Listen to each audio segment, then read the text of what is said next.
Once I unclick mute, I'm live. Welcome in, ladies and gentlemen, to Clarinda, USA. Derek Martin here tonight on your KMA Extreme as we get set for a Shenandoah Clarinda doubleheader. The girls' game coming up first. Shenandoah coming in at 2-3 overall, 0-1 in Hawkeye 10 conference play, while Clarinda is 2-4 overall and 0-2 in the Hawkeye 10. A quick look at the Hawkeye 10 girls basketball standings shows St. Albert, Glenwood, Harlan, Kemper still unbeaten. St. Albert and Glenwood are 3-0 in the league. Harlan's 2-0, Kemper's 1-0, Lewis Central's 1-1, and then Atlantic, Shenandoah, Creston, Denison, Schleswig, and Red Oak all looking for their first wins. Now, Clarinda and Shenandoah played twice this year. Only one of those matchups actually counts to the Hawkeye 10 conference standings, but just for your knowledge, again, St. Albert and Glenwood leading the league at 3-0. Well, Clarinda coming in, again, as mentioned, they are 2-4 overall, led by Addie Wagner, the freshman, averaging 12.5 points per game. Taylor Cole in her senior year at 7.7. Jersey Knight, a sophomore, at 7 per game. Freshman Kylie Myers, 6.5. Amelia Hess, a senior, just over 5 per game as well for this Clarinda outfit, coached by Connor Hannafin. Shenandoah, coached by John Weinrich. They are led by Lene Green, the sophomore, 11.2 points per game. Now, the one game that I was able to call a little earlier this year, she was in serious foul trouble, only scored 4 points, but Genevieve Jones, the sophomore, coming in off the bench. That's a twin tower duo that Coach John Weinrich leans on once in a while. Jones does average 6.4 points per game. She is among 3 others at 6.4 up to 6.6. Carolyn Rogers, 6.6. Macy Finley, 6.4 points per game. And Cassidy Stevens, Jenna Burdorf averaged just about 4. Chloe Denton, 3.4 points per game. Should be a good battle here tonight. Shenandoah looking for their 3rd victory, looking to move to 500, while Clarinda also looking for their 3rd victory. We're going to take a quick break. We'll be right back. Get your starting lineups next. Nordland Insurance Agency. Over 80 years of service to our area. Holly Stansberry and her husband Pete own Nordland Insurance now, an independent agency representing several companies, and they offer a full line of insurance products, including home, auto, commercial, farm, crop, life, and health. Nordland Insurance Agency, serving Southwest Iowa and Northwest Missouri. Visit us online at nordlandinsurance.com or call us at 712-542-5175. Nordland Insurance Agency, Clarinda. Seconds. Your feet carry you through life, which is why Clarinda Regional Health Center wants to make sure you're putting your best foot forward for any foot or ankle concerns. Our team of podiatrists are available weekdays to address your foot or ankle issues, ranging from arthritis to diabetic foot problems, bunions, hammer toes, or foot injuries that might require surgical care. CRHC wants to help you take a step in the right direction. So go to clarindahealth.com to learn more about our podiatry services. Welcome back on our KMA Extreme. Shenandoah Clarinda getting set for a doubleheader tonight. Girls game coming up here in just a moment. Here are your starting lineups, starting with the visiting Shenandoah girls, coached by John Weinrich. They will go with 5'6" junior Macy Finley, 5'9" junior Caroline Rogers, 5'5" junior Cassidy Stevens, 5'10" junior Janae Burdorf, and 6'1" sophomore Lene Green. For Clarinda, again coached by Connor Hannafin at 2-4 overall and 0-2 in the league. Jersey Knights, a 5'4" sophomore. Addison Wagner, a 5'6" freshman. 6'1" junior Sage Howard, 5'4" junior Bailey Nordyke, and 5'2" senior Taylor Cole. This is the first of 2 meetings this year between these 2 clubs. And if you take a look back at some of the history between the 2 teams, Shenandoah has won every matchup all the way back to January 3rd, 2014. That's the last time Clarinda won in this series. Shenandoah last year was a 2-time winner, 54-38 and 49-22 over Clarinda. And so if we add these up, what is this? 2, 4, 6, 8, 10, 12, 14, 16, 18, 21 consecutive wins over Clarinda during the Bound era, which again dates back to the 2008-2009 year. It is 23-9 historically. Clarinda actually won 6 of the first 7, 7 of the first 9, 8 of the first 11, 9 of the first 13 matchups between these teams in the Bound era. That's where the 9 wins come in. Shenandoah, since then, has won every single one of those. So they've dominated this series of late, but I do anticipate a pretty good matchup, pretty tight matchup. Clarinda's playing much better this season. Shenandoah is, again, a very strong club themselves, coming off a win over Red Oak last week, 52-23. They also had a tight loss to Harlan just before that, 47-43. Got a win over Southwest Valley, a game that I broadcasted, plus lost to Underwood and to Council Bluffs Abraham Lincoln. We need to pause here for the national anthem. We'll be right back in just a bit. Is believing. That's what you'll hear from customers that choose Barrett Auto Center of Glenwood time and time again. Barrett customers come in for vehicles and service work, but they come back for conversation and honest advice. They want one of the largest pre-owned and fully serviced inventories in KMA land, and they return when they've gone elsewhere and it just isn't the same. See and believe for yourself how little differences add up to a better car buying experience. Come back to Barrett's and Barrett'sAutoCenter.com. For over 25 years, Chat Mobility has provided you the latest technology, competitive prices, and a nationwide high-speed network. Though important, we're a whole lot more. We serve your hometown communities, sponsor your local chambers and events. It's our goal to work hard while giving back to those who graciously support us. At Chat Mobility, our interests are much deeper than providing great service. We're just committed to serving you. To learn more, see us at chatmobility.com today. Berry, best in convenience, it's Cubby's. Stop in today for hot and fresh food, plus that local spirit that you'll always find at Cubby's. And when it comes to pizza at Cubby's, with every large pizza sold, Cubby's gives $1 to the local school district with the Raise Some Dough program. In fact, Cubby's contributed $29,855 in 2021 to local schools for educational and athletic purposes. Just another reason to stop, shop, and eat at Cubby's. For the Cubby's near you, go to Cubby's.com. All set and ready to go. Derek Martin here with you tonight as we are about to get started for this Shenandoah and Clarinda matchup between a couple of Hawkeye 10 Page County rivals. Excited to bring this to you tonight. Again, Shenandoah coming in at 2-3, Clarinda 2-4, and Shenandoah has dominated this series in the recent past. The ball is up in the air, and it is controlled by Lene Green, and you can't do that. So you're going to have to throw it up again, or Clarinda gets the ball. Yeah, Clarinda will get the ball to start. Again, Jersey Knight, Addison Wagner, Sage Howard, Bailey Nordyke, and Taylor Cole. Macy, that's for Clarinda. For Shenandoah, it's Macy Finley, Caroline Rogers, Cassidy Stevens, Jenna Burdorf, and Lene Green. Taylor Cole dribbles to the left wing. First possession, Shenandoah, man-to-man defense. And there's a deflection and a near steal, and it is stolen away. Jenna Burdorf gets the steal, and then a tie-up will send it back over to Shenandoah. So that's a turnover on the first possession, and not only that, the first pass of the ball game. Macy Finley, looks like a man-to-man defense for Clarinda as well. I'm sure they'll be sagging down to Lene Green, as most teams do. Rogers finds her down low, mano-a-mano defense, and she puts it up and in over Howard. That might be something they might decide to change here before the end of the night. 2-0 Shenandoah, 30 seconds in. Here's some 1-2-2 pressure from the Phillies. And Clarinda gets it to the middle, and then it's thrown away, and it's stolen away and taken by Lene Green, who bounces underneath the Stevens, and a nice block there by Taylor Cole out of bounds, so it will stay with Shenandoah. Good recovery from Taylor Cole.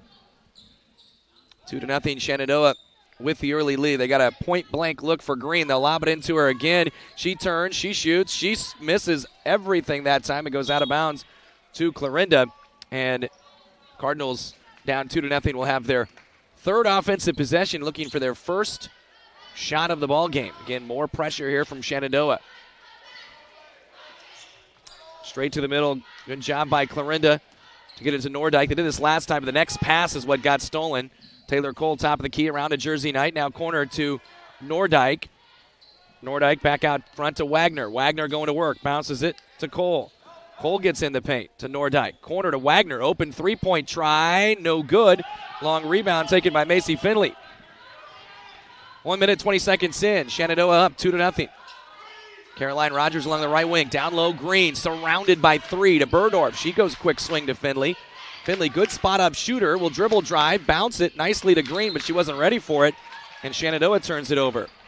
Still 2-0, 6:25, first period here on your KMA Extreme.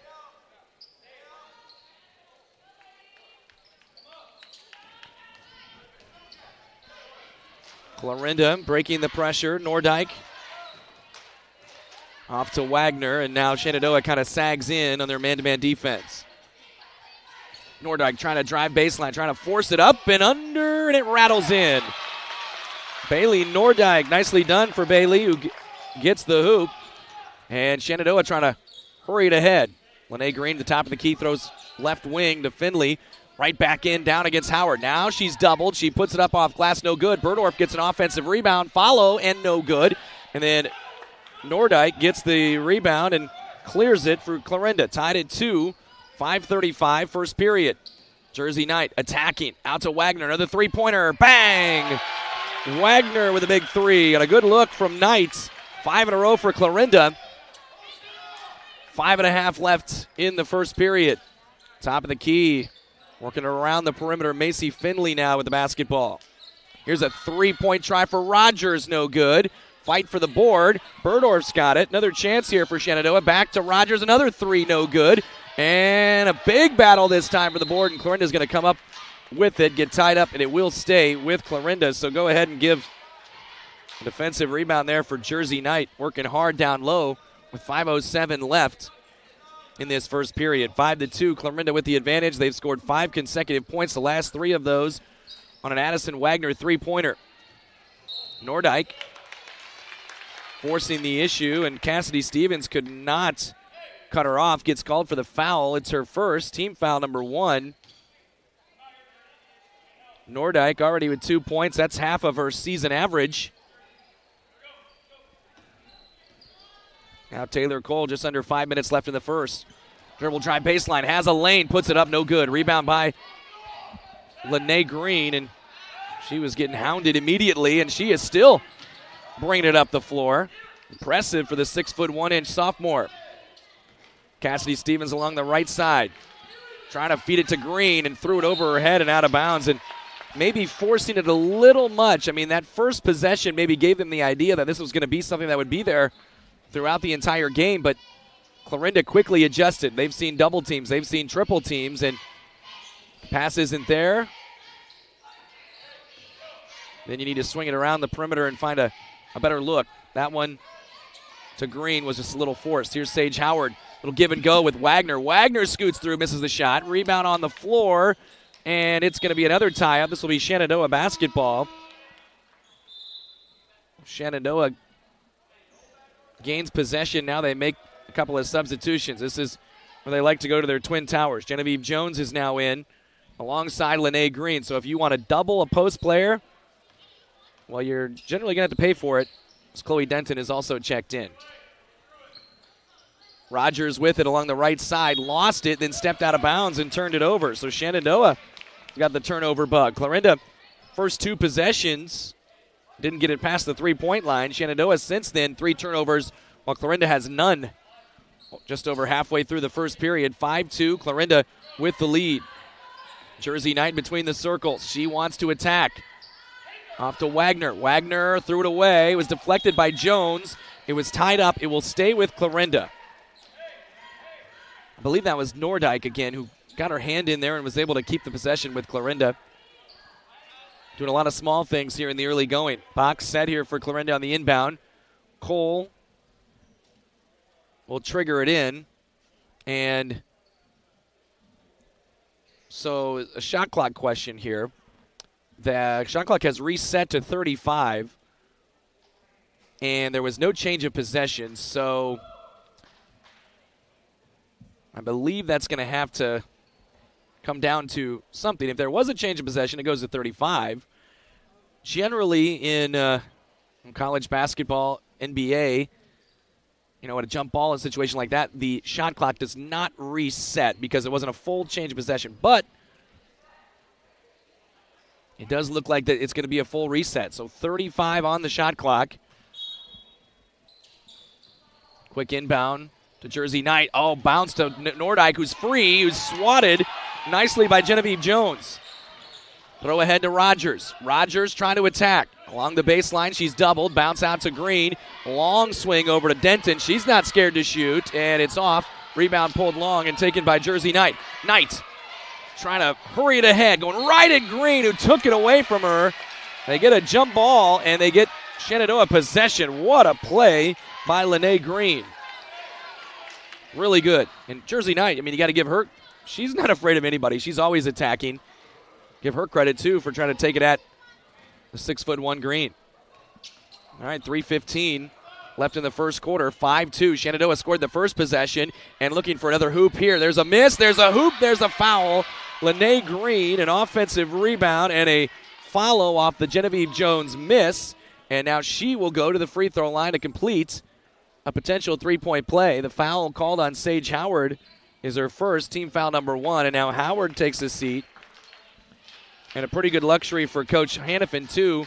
5'10" Brooke Brown replaces her. Free throw from Green is good. She's got all 5 Shenandoah points. It's 5-5 with 3:10 remaining in the first period. More pressure.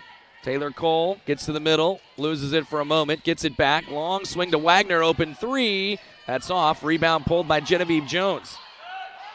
And then Genevieve Jones got called for a travel. So Shenandoah gets the rebound, and they turn it over. You know, sometimes you just get a little hurried after a rebound. When all you have to do, if you're Genevieve Jones, as long as she is, just hold that thing above your head, wait for everybody to clear, and get it to a guard. 2 minutes, 50 seconds left in the first. Handoff, Addie Wagner. Bounces high to Nordyke. Hands it right back to her, trying to attack Jones. Jones with another block. Genevieve Jones has come in off the bench, already has 2 blocks. Now they're running. Denton attacks, shoots, and a charge called on Chloe Denton. And Taylor Cole takes the charge. Denton with her first foul, team foul number 2. And now another substitution. Addie Wagner leaves.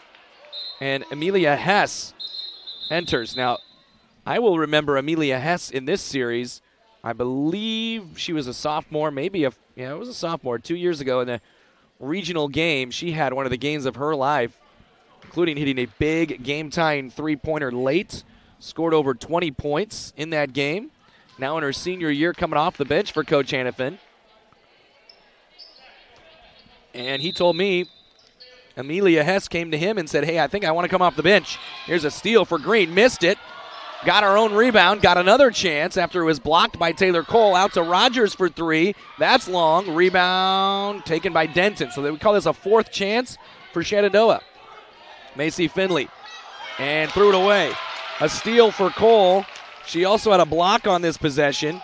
And now hurrying it to Hess. Hess surrounded by Jones. She brings it back out. Around to Nordyke. Long 2-pointer, no good. And long rebound taken by Chloe Denton. Denton with a throw ahead to Caroline Rogers. Still 5-5, 2 minutes, first period to Rogers. Another 3-pointer rattles out.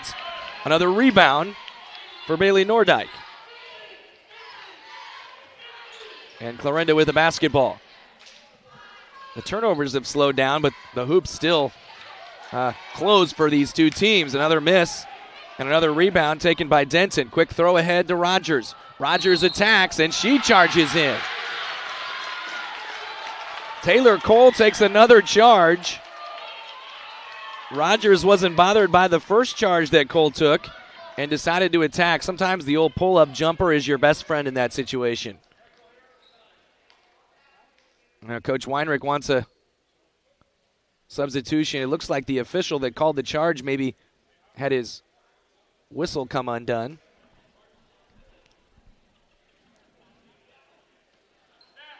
I'm not sure what I think Coach Weinrich wants a substitution, and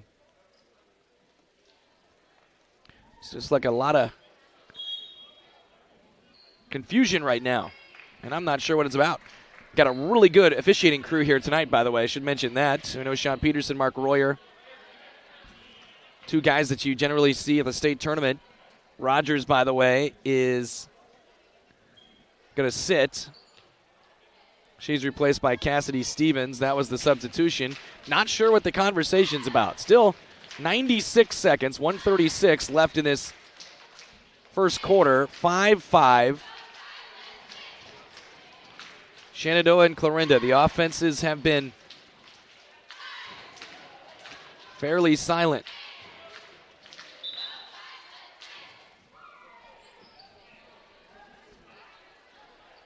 And now Shenandoah will pick up full court. More of a man-to-man look here on the inbound. They get it in quickly to Nordyke and back to Cole. Now they'll back it off. Left side, Nordyke along the wing. Around a screen, Knight has a free lane. Attack screen, misses the shot. Rebound pulled by Chloe Denton. She got a bunch of rebounds here. 4 rebounds in her minutes so far. 90 seconds left in the first quarter. Top key Jones reverses around to Denton along the left wing, looking for Green down low. Overshot it, and another Shenandoah turnover. This cannot be making Coach Weinrich very happy. They've got 8 first quarter turnovers, and they're not even the team that is pressing. Clarinda has just 3 turnovers in this first quarter. And they quickly break this pressure. No numbers, but Knight will bring it back to Taylor Cole. Cole over to Brown, back to Cole. Pump fake, got Jones in the air. Leaves it for Knight. Knight lost it on the floor. That's stolen away. Jones gets the steal. Still 5-5, 60 seconds left in the first. Cassidy Stevens, down low Jones, back out to Stevens. She's going to try a 3. Bang! Cassidy Stevens hits the 3 on the assist from Genevieve Jones. And a timeout taken by Clarinda. 30-second timeout. We will be right back here. For unlimited super fast internet you can always rely on, look no further than FMTC's fiber internet. With so much relying on your internet these days, you need a connection you can trust. You can work from home, video chat, stream your favorite TV shows, and more without worrying about the stability of your internet. You could have what everyone else wishes they had. Your connection to the world, FMTC. For Cassidy Stevens, that was her 6th three-point make of the season. And a big one there to get Shenandoah off the schneid. Makes it 8-5. On a good assist there from Genevieve Jones. Out of the timeout, taken by Clarinda. A 3-point Phillies lead, and Phillies now going back to that 1-2-2 three-quarter court look. Clarinda passing their way through it. Quick throw ahead to Brown. She's got a good look underneath the Hess, who gets met and fouled at the rim. And that foul is either Genevieve Jones or Chloe Denton. It is Genevieve Jones called for the foul. It's her first, team foul number 4. And now to the free throw line, Amelia Hess. And her free throw is up, and it rattles in. Hess on the season, now 9 out of 14 from the free throw line. Pretty good. We also had a substitution there. Lene Green goes out. Jenna Burdorf checks back in. Next free throw for Hess is good. And it's 8-7 with just over 40 seconds left. There's a deflection. Stevens comes up with it. And a good job there to avoid a jump ball, which would have put it in the hands of Clarinda. Caroline Rogers also back in. Macy Finley is out for the moment. Down low Jones. Great position. Missed the shot, though. Rebound taken by Brooke Brown. Under 25 seconds. This might be a final shot situation for Clarinda. High screen for Cole. She'll pull up and shoot and bank it in. Taylor Cole gives Clarinda the 9-8 lead. Down to 10 seconds.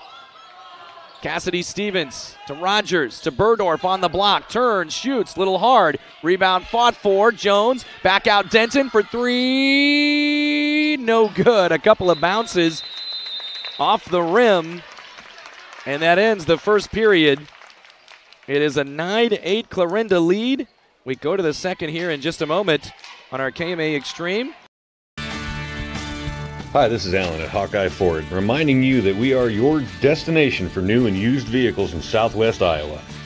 We accept many options for trade-in with or without wheels to get your deal done. Hawkeye Ford is also your Southwest Iowa WeatherTech headquarters. So come on down with whatever you need to get done to get into a new vehicle for you and your family.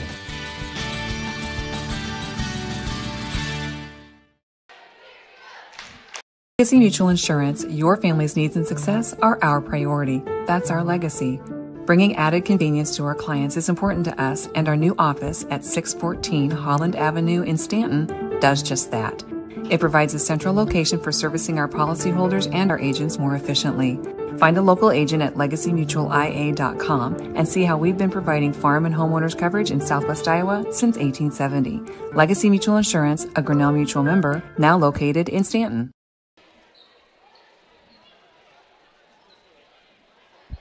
9-8 our score as we go to the second period. Clarinda with the lead. And Taylor Cole joined by Addison Wagner. Kylie Meyer is new to the lineup. Brooke Brown is out there as well. So is Bailey Nordyke. So in that last lineup, I believe that means Hess and Brooke Brown's out there as well. And Jersey Knight is out. There's a little left-handed layup. Nicely done. Brooke Brown puts it up and in. And now it's 11-8. Brown with her first point. So 4 in a row scored by Clarinda. And any 4, 5, 6-point run is pretty big in this game. Really a forced throw down low to Green. She, for Shenandoah's sake, thankfully came up with it. Now double, triple team. Off to Rogers, who finds Finley. Now Finley over to Stevens. Back to Rogers. Rogers, Green, good position, puts it up and in. Lene Green with the hoop on a nice assist there from Caroline Rogers. 11-10, 50 seconds into the second period. Kylie Meyer's first action gives it off to Wagner. This is a pretty young team. Other than Taylor Cole, senior, she doesn't sit a lot. She pulls up from 15, misses it. Rebound fought for. It's on the floor. Cole gets it. Off to Meyer. Attacks and gets fouled and will shoot 2. Really a nice job by Taylor Cole fighting on the offensive glass. And now Kylie Meyer to the free throw line for Clarinda. And Meyer on the season,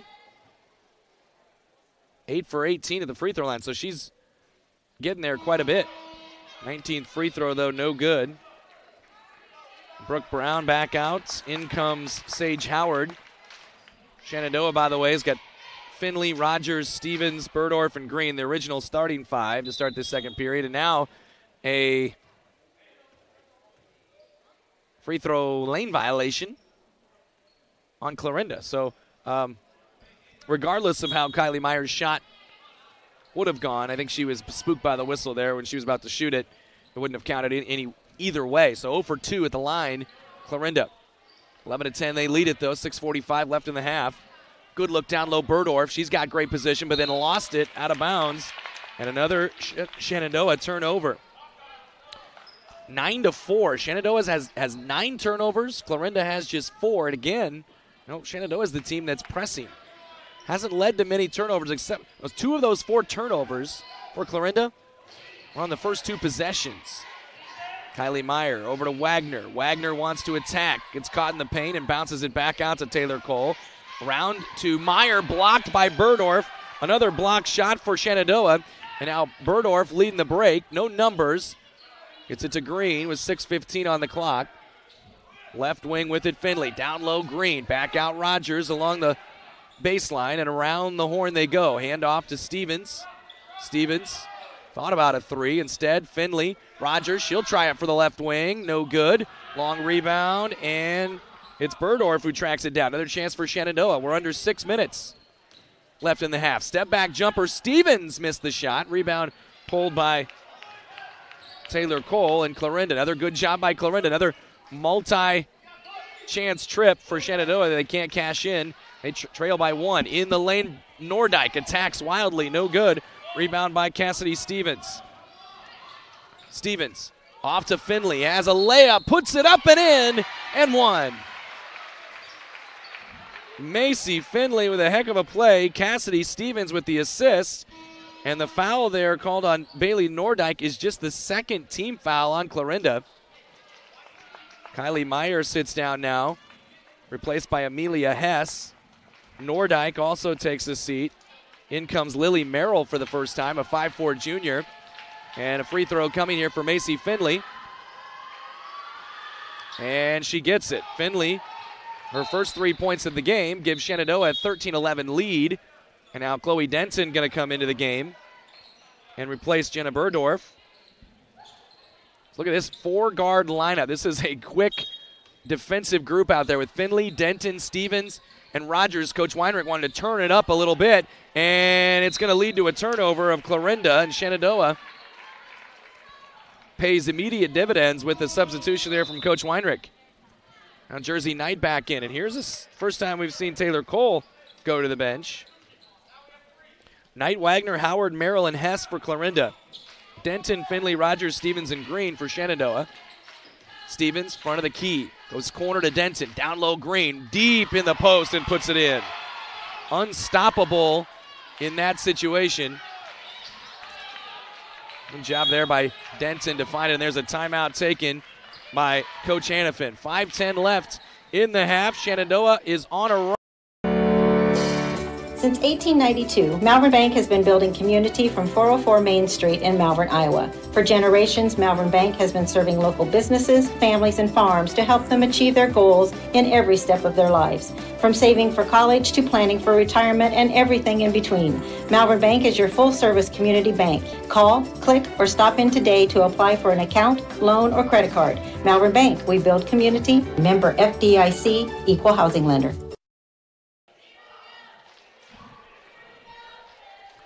Shenandoah scored 7 in a row. They lead 15-11, 5:10 left in the half, and a timeout for Coach Connor Hannafin because Clarinda was about ready to turn it over again. They were not looking like they were going to get the ball in on time, and if they did, it may have led to a turnover anyway. They're trying to figure out a way against this 4-guard Shenandoah lineup. The quicks are all out there. Jersey Knight, pretty quick herself, brings the ball up the floor to Hess. Amelia Hess down low to Sage Howard, and it's stolen away. Another steal, this one by Macy Finley.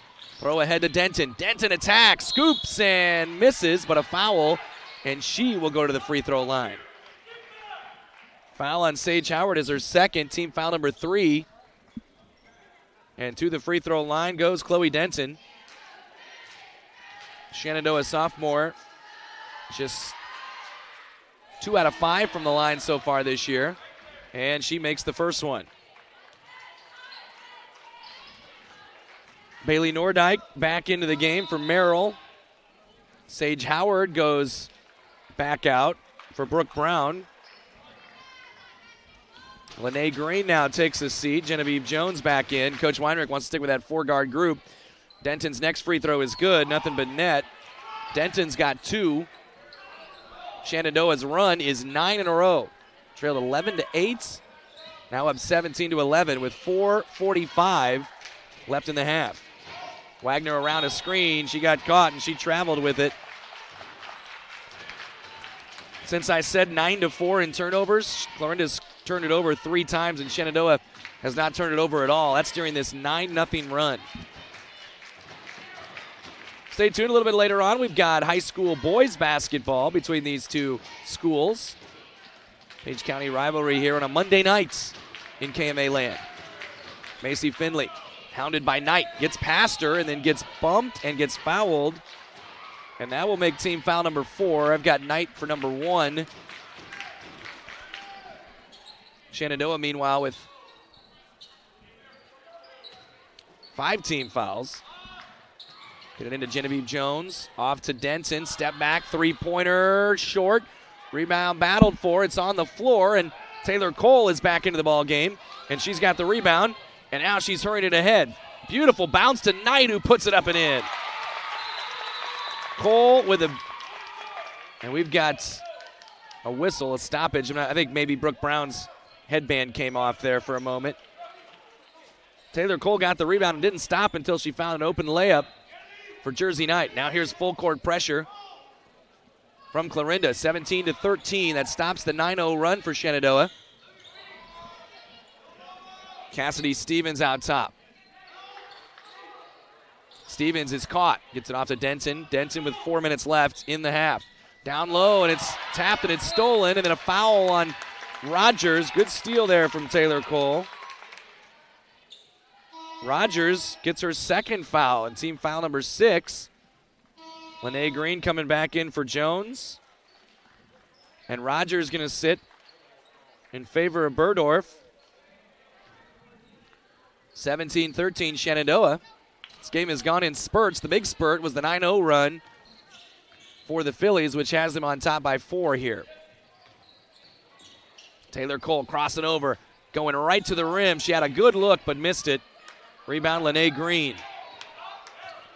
Green has 9 points, 4 rebounds. Burdorf top of the key. Well, spin dribble and long swing over to, it was to Denton, but Finley took it.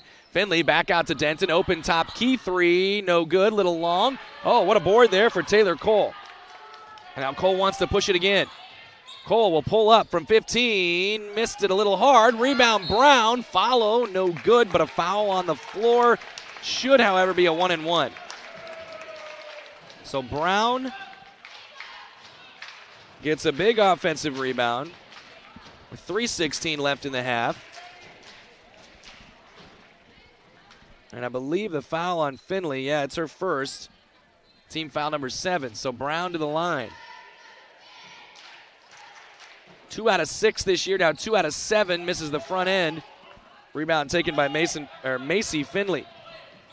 Throw ahead to Stevens. She's attacking. Out to Denton. Maybe a foot on the line. Jumper is good. It is a 2. Chloe Denton gets it in, and it's 19-13. 3 minutes left in the half.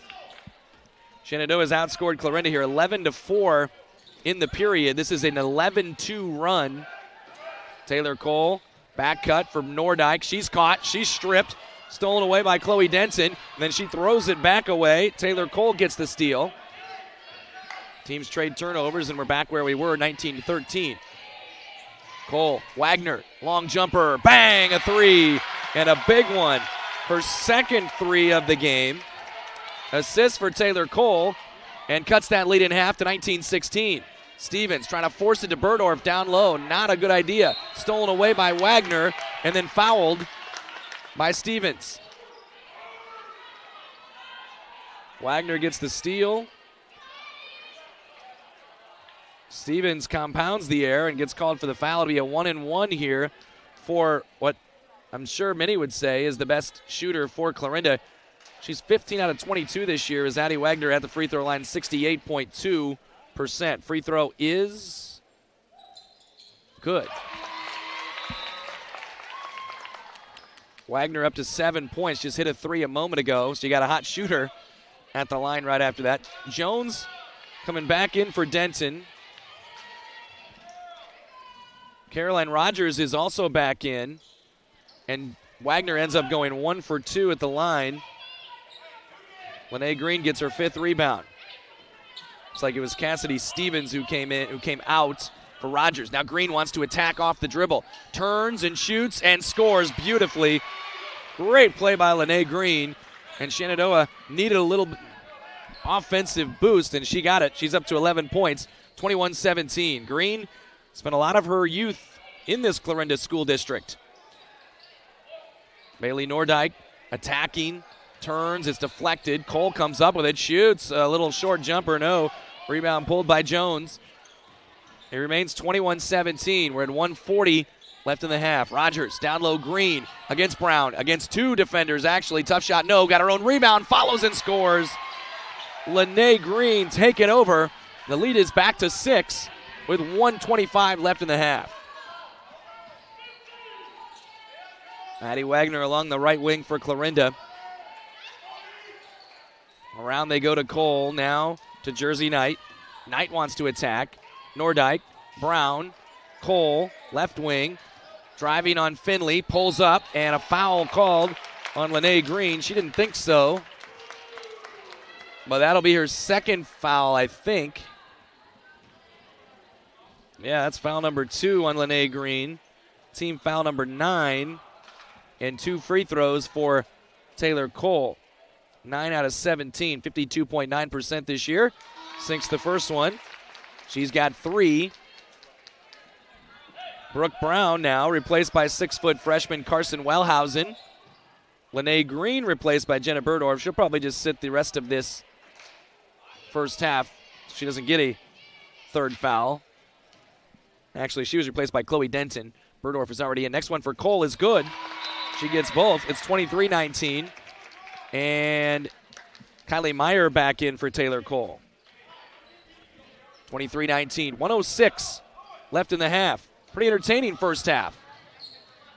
Macy Finley Hands off to Denton. Now Denton attacking. She's got a runner. It's blocked by Wellhausen and out of bounds off of Clarinda. Wellhausen gets the block.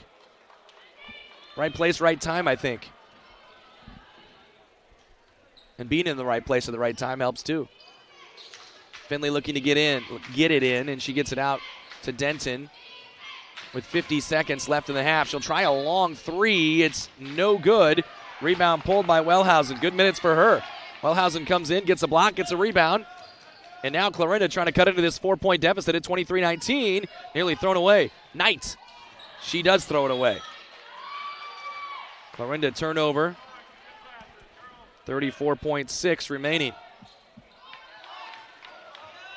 Shenandoah with 12 turnovers. Clarinda with 9. Oh, that's a hold, and it's called a hold. Addie Wagner had a hold of Chloe Denton's shirt. It is only the team's 5th foul. So, worth it to maybe try to get a steal in that situation. Lob into Denton. Wagner pokes it out of bounds. Flirting with a second foul in a short amount of time, but did get the ball clean that time. One thing this officiating crew, I've seen them officiate a lot of games, they keep it under control. They'll let you play, but there's a line that if you cross it, things are going to get, cross from those officials. Left side to Finley. We're at 20 seconds. Shenandoah by 4. They could play for the last shot if they want to. They'll get the ball to start the second half. Here's Genevieve Jones with a good look. Missed it. Rebound, Rogers left it short. Rogers again fighting for it, and a tie-up. It will stay with Shenandoah. So a couple of offensive rebounds there for Caroline Rogers with 7.2 left in the half. Finley looking to get it in. Not much movement. Now a lob. Rogers going to try to track it down. She does. Gets bumped. And a foul on Jersey Knight, going to be her second. It is the 6th team foul. Now, you don't want Knight to pick up a foul, her second, but the team foul only being the 6th. I mean, again, it's fine to play aggressive in that situation. Taylor Cole going to come in for Knight. She doesn't want to get her a 3rd foul. 5.5 seconds. Into Rogers. Right back to Finley. Down low to Jones. Jones surrounded, lost it, stolen away by Kylie Meyer. They're not going to get a shot. It's going to end the half with a Shenandoah turnover. 23-19 the score at the break. We will take a quick break. Be right back to tell you about those first half numbers here in Nutrien Ag Solutions is your leading agricultural retailer of crop inputs and expert solutions. And they're your choice in the region for top-of-the-line products and customer service. When nothing short of the best is your standard, talk with Nutrien Ag Solutions in Westboro, Missouri, Coyne, Percival, and Essex, Iowa for fall application and products. Nutrien Ag Solutions, growing your crops and your bottom line. Your place at Northwest Missouri State University. From day one, experience a university like no other. In the classroom, you'll find career-ready academic programs and hands-on learning, not to mention championship sports teams and clubs. Find your passion and your people. Plus, textbooks and a fully loaded laptop are included in your tuition, with $19 million in scholarships and aid available. They also have a 97% placement rate. Visit nwmissouri.edu to apply today. Northwest Missouri State University, where Bearcats connect. America is choosing to be a healthier nation. That's why so many people choose a Health Mart pharmacy. Health Mart pharmacies are locally owned, and they offer a full range of vitamins, non-prescription medicines, cold remedies, and convenient items for you and your family. And when it comes to having a prescription filled, you can always count on your Health Mart family pharmacist to do it right. Take your next prescription to Oakland Pharmacy, your independently owned Health Mart pharmacy in Oakland. Health Mart, taking the time to listen and care.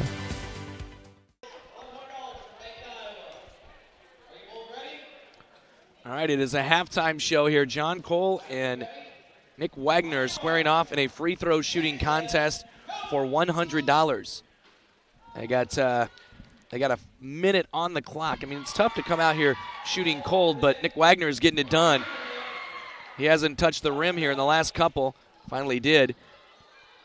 23-19 here, the score of the basketball game. Shenandoah with the lead over Clarinda. They outscore Clarinda 15-10 in that second period after a 9-8 Clarinda first period. Now, it was 11-8 at one point, then a 9-0 run for Shenandoah, although Clarinda was able to answer it back, got in within a couple of points there late in the period before, again, Shenandoah with a 23-19 lead. Lene Green leading the way for Shenandoah, 13 points and 6 rebounds for Lene Green, although she did pick up her second foul there late in the first half. Might be something to monitor. And I, again, am paying close attention to this showdown. And Nick Wagner, I think, is the winner, right?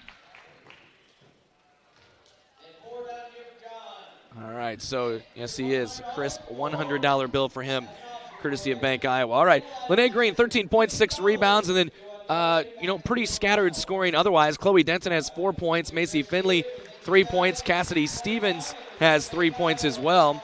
For Clarinda, Addison Wagner with 7 points in the game. Taylor Cole has 4 points. Jersey Knights, Brooke Brown, Bailey Nordyke, and Amelia Hess all with 2 points for Clarinda in that first half. Again, Shenandoah did have some trouble with the turnover bug there for a little bit. They had 13 turnovers compared to Clarinda's 9, and I don't want to belabor the point, but Shenandoah is the team that has been pressing, throughout that first half, and other than early first couple possessions, Clarinda's done pretty good against that pressure from Shenandoah. Again, 23-19. Shenandoah with the lead. Boys game, we'll follow this one a little bit later on. Hope you'll stay with us here in our KMA Extreme. For now, we're going to take a break here, a halftime break, and you can enjoy the sights of the Clarinda High School Gymnasium. Stay tuned for half number 2. Shenandoah, Clarinda, girls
Welcome back in Clarinda High School Gymnasium. Derek Martin with you on your KMA Extreme tonight as Shenandoah and Clarinda are halftime. Getting set for half number 2. Shenandoah girls leading here 23-19.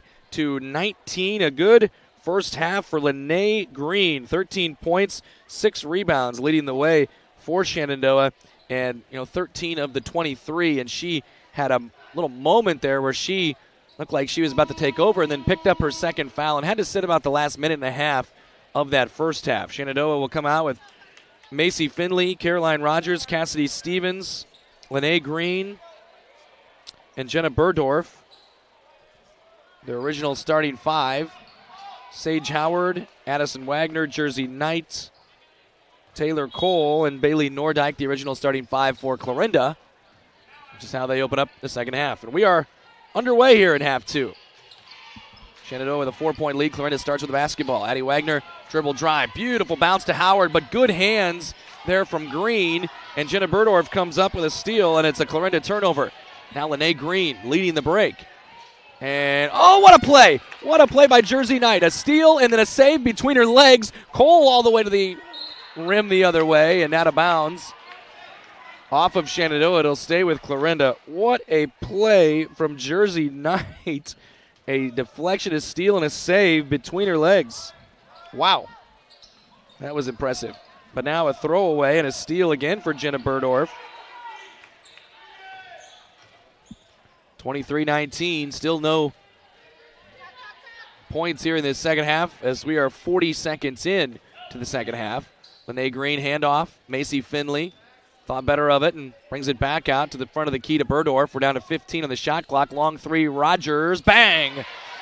Big one there for Caroline Rogers on the board for the first time on a good reversal from Jenna Burdorf for the assist. 26-19. And Knight was not paying attention, nearly threw it away. Now she'll attack, goes with a left hand and a foul and a reach in on Lene Green. It'll put Jersey Knight at the line with 6:52 left in this third period. The 7-point lead is the biggest of the night for Shenandoah. They did have that 9-0 run after being down by 3, so had them up by 6 at one point. Jersey Knight misses the free throw. Another one here coming for the 5'4 sophomore. And Knight puts it up and in. She gets 1 out of 2. She's got 3 points. Lead back down to 6. 26-20. Lene Green playing right now with 3 fouls. High post for her. Back cut Rogers attacking Howard. Tough shot, no. Rebound fought for, taken by Addie Wagner. Clarinda gets the basketball back down by 6. 26-20. Nordyke around to Knight. She wants to attack. Finley cuts her off, takes it away from her, and then it's taken right back by Addie Wagner. And now Clarinda, back where they were just a moment ago, just a little bit of time off the clock since then. 26-20 the score. Taylor Cole, top key, and a foul down low. They're going to get Lene Green off the ball for her 4th foul. Ouch. With 6:11 left in the third, she's going to sit down, I would guess, probably for the rest of this quarter. Unless things get a little scary. Sage Howard sits. Brooke Brown replaces her. Inbound to Jersey Knight. Bailey Nordyke to Knight. Knight attacks. Scoop. No, but a foul. Another reach in. This one on Cassidy Stevens, I believe, is going to be her 3rd. I believe it's Cassidy Stevens. That's exactly who it is. So with 6:02 left in this third period, Jersey Knight at the free throw line with a chance to cut into this 26-20 deficit. Free throw is no good. Knight's attack mentality here has led to 2 of the 3 fouls already on the board against Shenandoah. Not even 2 minutes into the second half. One more here for Jersey Knight. And splits them again. She's got 4 points. Down to a 5-point game, 26-21. Genevieve Jones, of course, off the bench. A good threat down low herself. Burdorf around to Rogers. Rogers tried to force it into Jones. Deflected by Nordyke out of bounds. And now Shenandoah will inbound from underneath their own hoop. And here comes Chloe Denton replacing Cassidy Stevens. Denton had great minutes there in the first half. And a near throwaway goes right to Denton, who attacks and puts it off glass. No good. Rebound on the floor. Knight's got it. And then a timeout called for Connor Hannafin from the bench with 5:42 remaining in this third period, and it will be Clarinda. OSI is considered a premier global food provider by many of the world's leading brands. OSI delivers leading-edge food solutions for product development as well as processing, and much of it is done from their Oakland, Iowa plant. Being a leader in the industry allows OSI Oakland to give back to the communities by sponsoring area high school events, offering special programs for veterans, and other community outreach programs. To learn more, visit osigroup.com and search for the Oakland, Iowa location. At PCSB, we believe in helping our customers and our community grow, and service is how we do it. This is about making banking better. We are here to serve. We have an innovative spirit and a heart for people that moves us to do what's right. Because at the end of the day, we know what matters most. Visit us online at wearepcsb.com. PCSB, we believe in you. Member FDIC.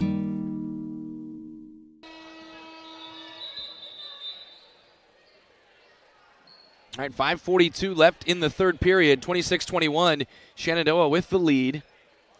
Lene Green on the bench with 4 fouls. Cassidy Stevens has 3 fouls for Shenandoah. Momentum on the side of Clarinda. There's a throwaway, though. Rogers comes up with it. 2-on-1 underneath Burdorf. Had it stripped, and a foul, though, called on Taylor Cole. So, a steal for Shenandoah. And then a foul called on Taylor Cole. And her first. Inbound to Jones. She missed the shot. Rebound taken by Brooke Brown. Rogers is after it. And she is nearly coming up with a steal there. She gets a jump ball, and she returns the possession, I guess I should say, to Shenandoah. What a hustle from Caroline Rogers. 5 minutes, 27 seconds left in the third. An eventful third period. Not a lot of scoring happening, but a lot of other things going on. And now another foul. Taylor Cole trying to run through.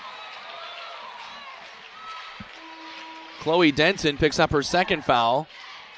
And she's going to take a break and be replaced by Amelia Hess. 26-21. Phillies on top of the Cardinals here in the third period, and a throwaway. Shenandoah turns it over again. A combined 30 turnovers in this game. 16 by Shenandoah, 14 by Clarinda. Nordyke and Knight play catch, breaking the pressure. Knight throws ahead to Wagner, mishandles, then gets it back and brings it back to the top of the key. As Clarinda will reset. Hess around to Wagner. Open three-point jumper. No good. Rebound on the floor. Picked up by Genevieve Jones. And now Rogers attacking. It's deflected. Another loose ball. Knight comes away with this steal.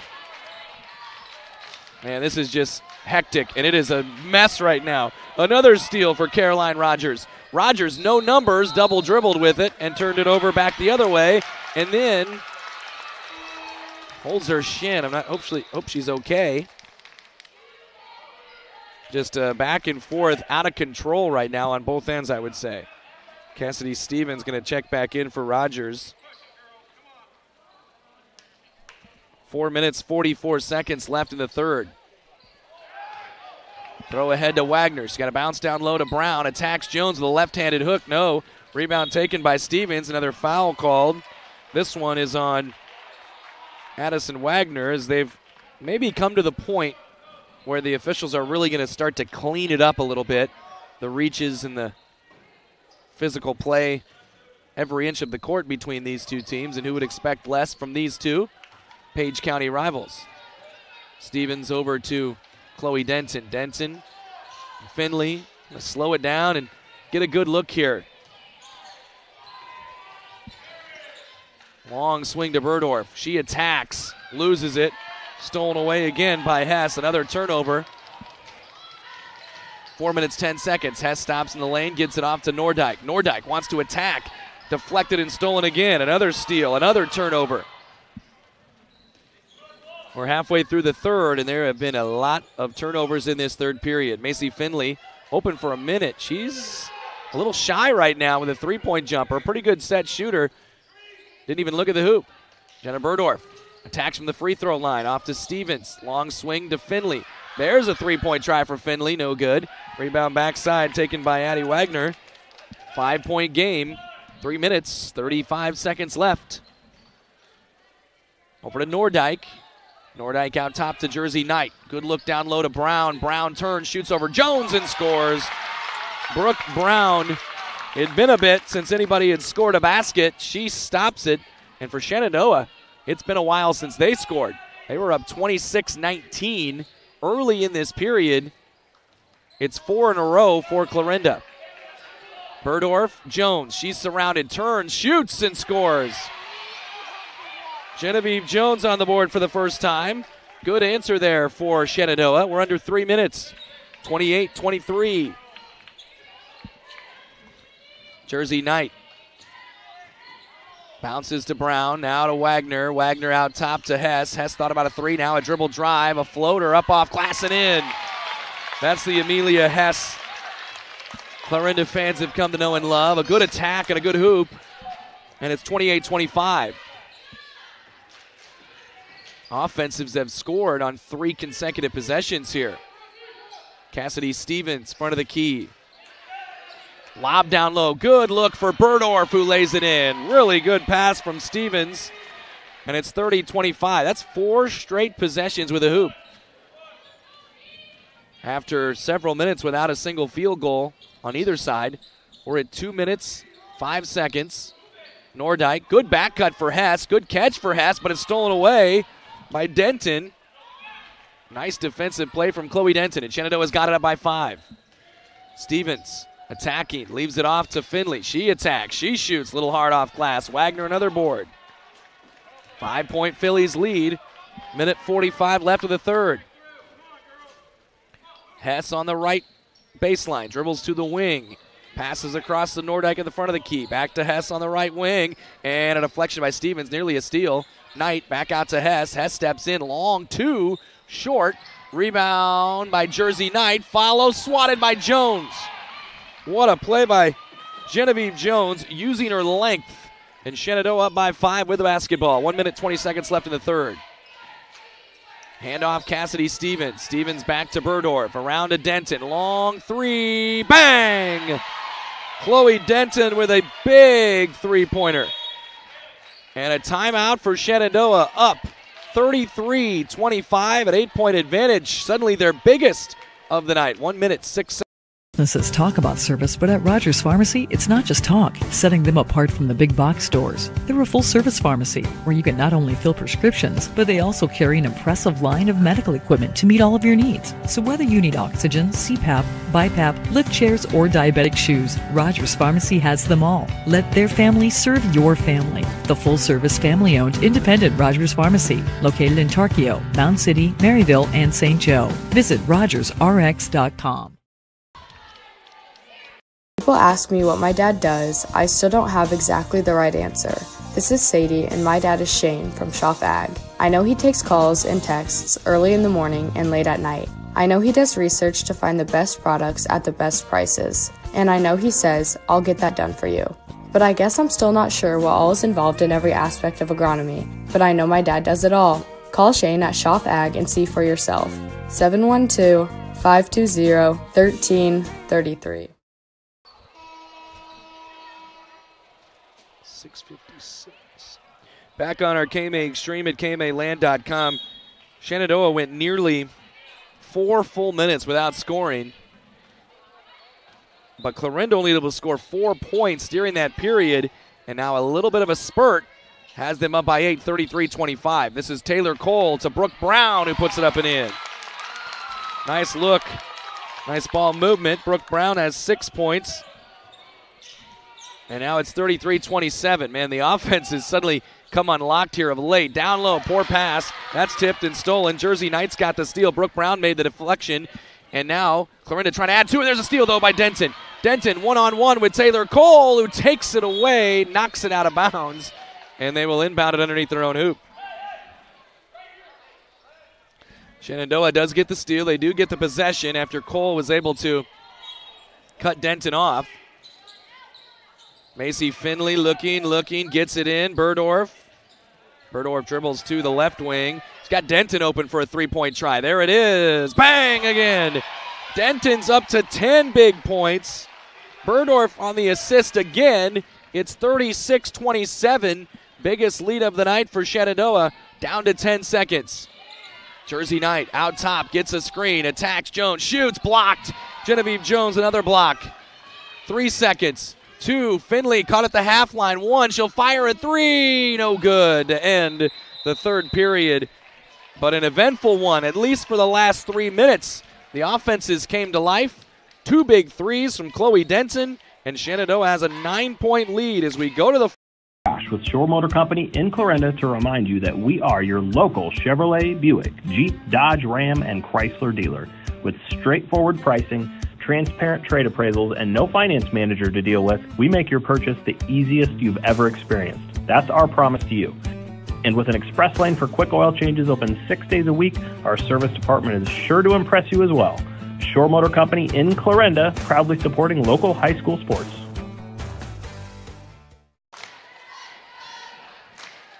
This is Eric Huff from Total Farm Solutions west of Carson. We're excited to offer growers yet another way to increase their profits. We made this decision with input from our customers to go with a proven company, Pioneer. Pioneer Seed is a leader in the industry, and we are anxious to talk to our customers about the benefits of planting Pioneer. We wanted to take advantage of this opportunity for our customers. Contact me today at Total Farm Solutions west of Carson to find out more about how planting Pioneer on your acres can help your operation. We're back on our KMA Extreme, KMAland.com, as a 36-27 lead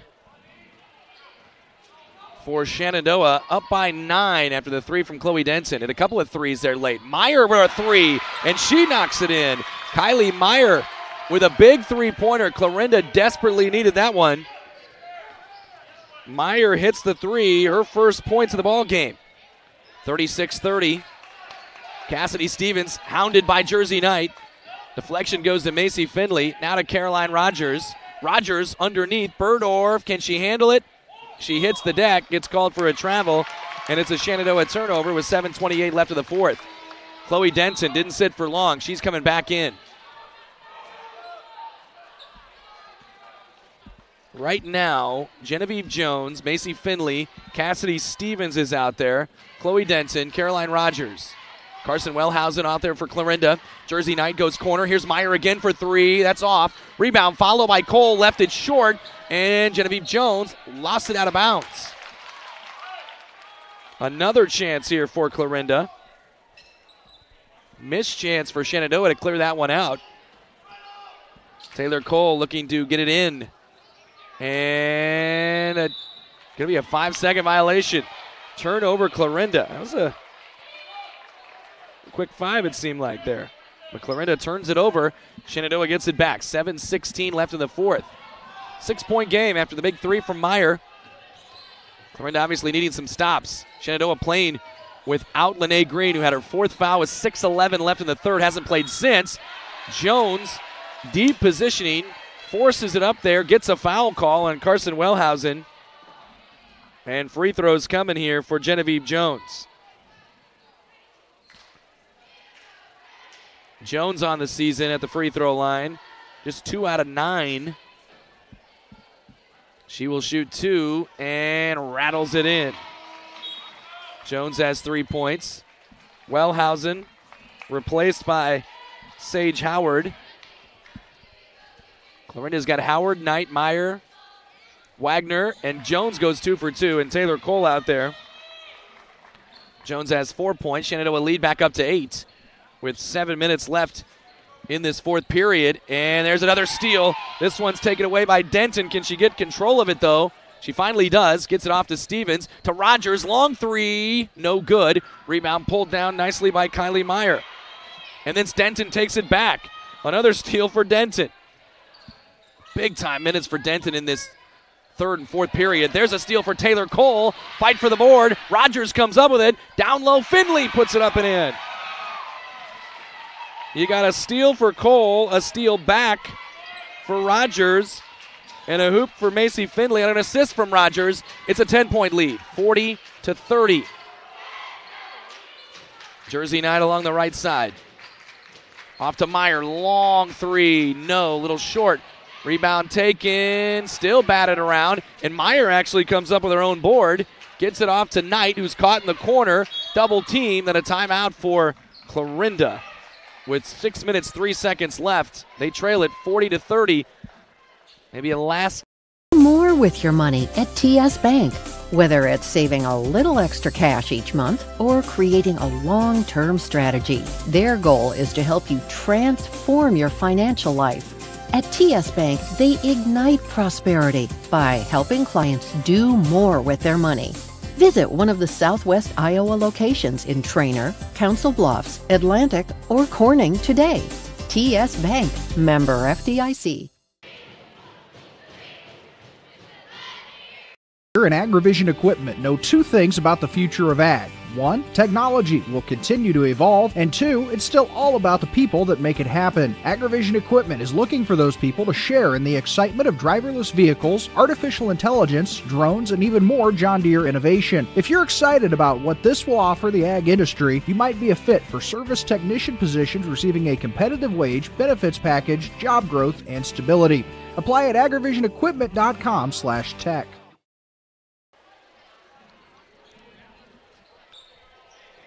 We welcome you back in on our KMA Extreme. Shenandoah up 40-30, 6 minutes, 3 seconds left here in the girls' varsity basketball game. Taylor Cole got to get it in and threw it off of Chloe Denton because she was running out of time. Already had a 5-second violation. And this is out of a timeout from Coach Hannafin. He has just one timeout left. Out to Meyer, another three-point try, ready to shoot at all times and could not get that one to go. It goes out of bounds. Shenandoah with the team rebound with 5:56 left of the fourth. Meyer knocked down that first three-point try. Shenandoah trying to get Lene Green in. Didn't get it in time. She will come into the next dead ball. Rogers, lob underneath. Finley with a good catch, has a shot up and in, and one. Rogers somehow threaded that needle to Finley, who gets the hoop and gets the foul and will get a chance at a three-point play. Lene Green back in. She sat over a full quarter from 6:11 in the third to 5:47 here in the fourth, and Shenandoah's only extended the lead. Finley makes the free throw. She's got 8 points. It's 43-30. We're at 5:40 left in the fourth period. Round a screen, Meyer leaves it out to Sage Howard. Now to Nordyke, back out to Taylor Cole for three. No good. Long rebound. Caroline Rogers is tied up. Yeah, but it will be Shenandoah basketball due to the alternating possession arrow. Amelia Hess going to check back in here for Clarinda. Taylor Cole goes out.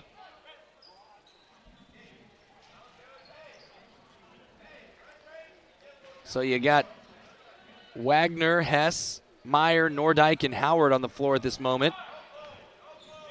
43-30, Shenandoah with the lead. And a near throwaway. Job by Finley to come up with that. Corner to Rogers. Back out top to Finley.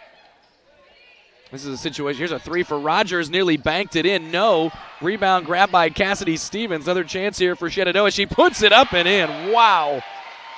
Cassidy Stevens with the offensive rebound and a circus shot, and it's 45-30 with 5 minutes left in the fourth. And Addie Wagner nearly dropped it, gets it back to Kylie Meyer, and then Meyer, Caroline Rogers was hunting a foul there, and she gets it. It's her third foul, the team's fourth. I was about ready to say this is a situation where last year, years previous, Shenandoah sits on the ball. They don't even attempt a shot. But now with the shot clock, things are obviously different. Kylie Meyer, right wing, bounce down low. Howard shoots up over Lene Green and scores. Good job there by Sage Howard. Her first hoop of the night. And now Lene Green gets it ahead to Denton. Denton lost it off her foot and out of bounds over to Clarinda. Well, Denton had a turnover there, but, man, they are not in this position without her play here tonight. What a game for Chloe Denton with 10 points off the bench. Couple of big threes late in the third period. Sage Howard was open for a moment. Off a screen, Wagner open, though. Nearly banked it in. Rebound by Meyer. Follow, no good. And then out of bounds off of Meyer over to Clarinda, over to Shenandoah, I should say. 4:16 left in the fourth. Clarinda is not going to make it easy on Shenandoah. Up by 13 against this 1-2-2 half-court look. Throw ahead to Stevens. Stevens attacking underneath the hoop. Out to Denton. Another three. No. Rebound taken by Sage Howard. 45-32. We're under 4. Meyer, Nordyke missed a cutting Hess there. Back to Meyer. Over to Wagner. Open three right wing. Left it short. Out of bounds. Maybe rushed it a bit. And it's over to Shenandoah with 3:47 left in the fourth.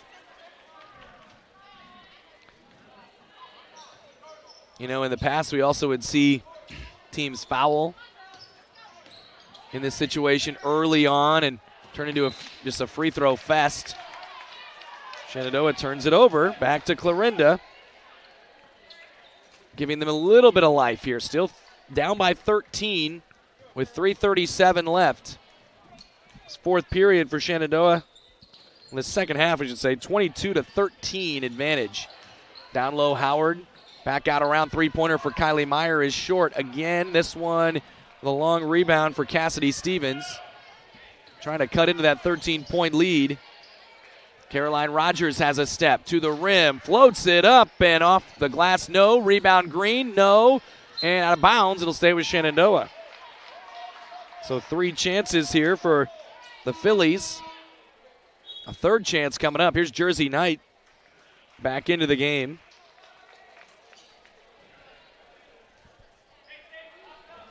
(45-32) with 3:09 on the clock. And a lob out top to Stevens, the free throw line. Trying to get it back to Finley. It's deflected by Clarinda out of bounds. And Coach Weinrich unhappy with that one. And he's going to go to his patented half-court line set up here in the inbound. We're at 3 minutes left. Now Cassidy Stevens wanted that three badly, but misses it short. Rebound pulled by Jersey Knight. Clarinda, you're almost at a point where you got to score pretty much every possession now. Bailey Nordyke, double teamed. Oh, it left an open. Wagner, bang! She hits a three. You don't want to leave her alone. Wagner's up to 10 points, 45-35. Macy Finley, fancy dribbling, gets around Jersey Knight. Wild shot, no good. Rebound Bailey Nordyke. Denton gambled on that three-point make by Wagner, and now Knight attacking, deflected out of bounds off Shenandoah. It'll stay on the Clarinda side as they trail by 10. Just one timeout to work with for Clarinda. Lobbed in, deflected by Stevens, and then Stevens commits the foul. Or no. Here's what happened. Kylie Meyer inbounded it and did not fully get back in bounds before she touched the ball, and now Shenandoah gets it back. 2:16 left in the fourth. The Phillies will use their second to last timeout, and we will take one too. In AgriVision Equipment know 2 things about the future of ag. One, technology will continue to evolve, and two, it's still all about the people that make it happen. AgriVision Equipment is looking for those people to share in the excitement of driverless vehicles, artificial intelligence, drones, and even more John Deere innovation. If you're excited about what this will offer the ag industry, you might be a fit for service technician positions receiving a competitive wage, benefits package, job growth, and stability. Apply at agrivisionequipment.com/tech. Welcome you back in. 2 minutes, 16 seconds left here in Clarinda. Game 1 of 2 tonight as the Shenandoah Phillies lead it 45-35. Boys game coming up here in some amount of time. There's a baseball pass ahead to Rogers, who's hammered, but no foul. And Rogers can't believe it. She had a couple of questions for the official. I mean, that looked like a foul. But we're up here. You know, you can get the ball at the top, but there was definitely maybe some body involved down low. Regardless, Lene Green puts up a shot, no good, got her own rebound, and then got fouled. And so Lene Green, an offensive rebound, another chance for Shenandoah. She'll go to the free throw line here, trying to add to her total. She hasn't scored. I don't think she's scored in the second half. 13 points in the first half. Yeah, free throw is good. So, you know, Lene has had some moments this year where she's been in a little foul trouble and got in it again tonight. One more for Green. It's good. She's got 15. And now Genevieve Jones will check in for her. But each time, I shouldn't say each time, but anytime I've seen them, Shenandoah's picked up the slack when she's had to sit, and that has definitely happened tonight. Carson Wellhausen back in for Clarinda.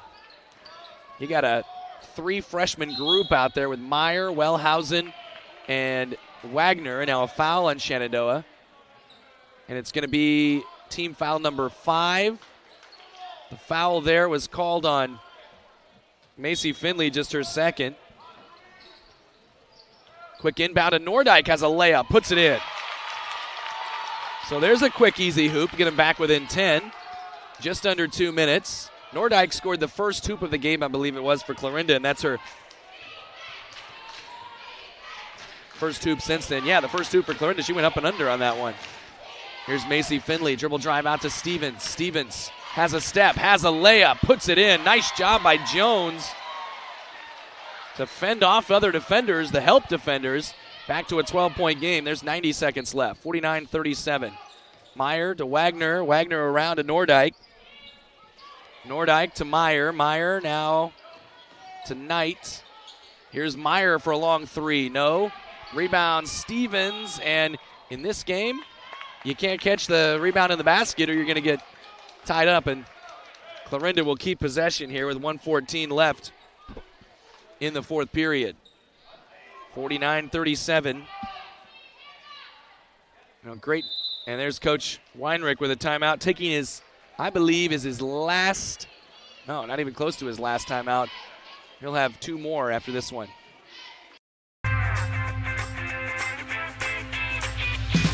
Here it is. This is where my passion is my major.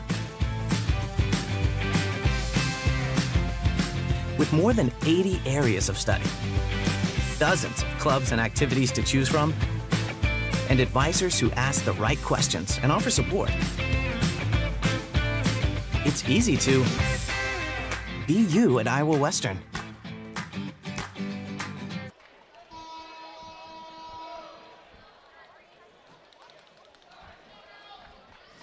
Welcome back on our KMA Extreme, 49-37. 1 minute, 14 seconds left. Eric Martin here with you tonight for this one and the next one between the two boys teams. And inbound to Wagner. Wagner's in a little trouble, gets it off to Meyer. Meyer, good strong dribble, tough floater with a left hand. No, but a foul. And Chloe Denton gets called for that one, I think. And it'll put Kylie Meyer at the free throw line.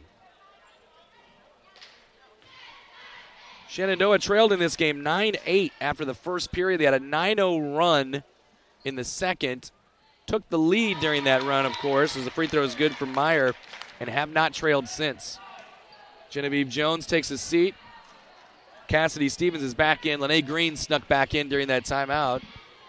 So right now, Coach Weinrich is just, we're gonna protect the rim in this situation with Jones and Green out there. Jones is out, so forget everything I just said. No good. Rebound by Green. Green to Stevens. We're under a minute. Down low, Stevens, and Stevens is bumped and fouled. They got Wellhausen on that one. And that should put Green at the free throw line. Yeah, it'll be a 1-and-1. So Wellhausen commits her second foul. Green has 15 points. I've got her for 9 boards, so a rebound away from a double-double. Missed it. Rebound Wellhausen, and a foul on Stevens. Didn't need it, right?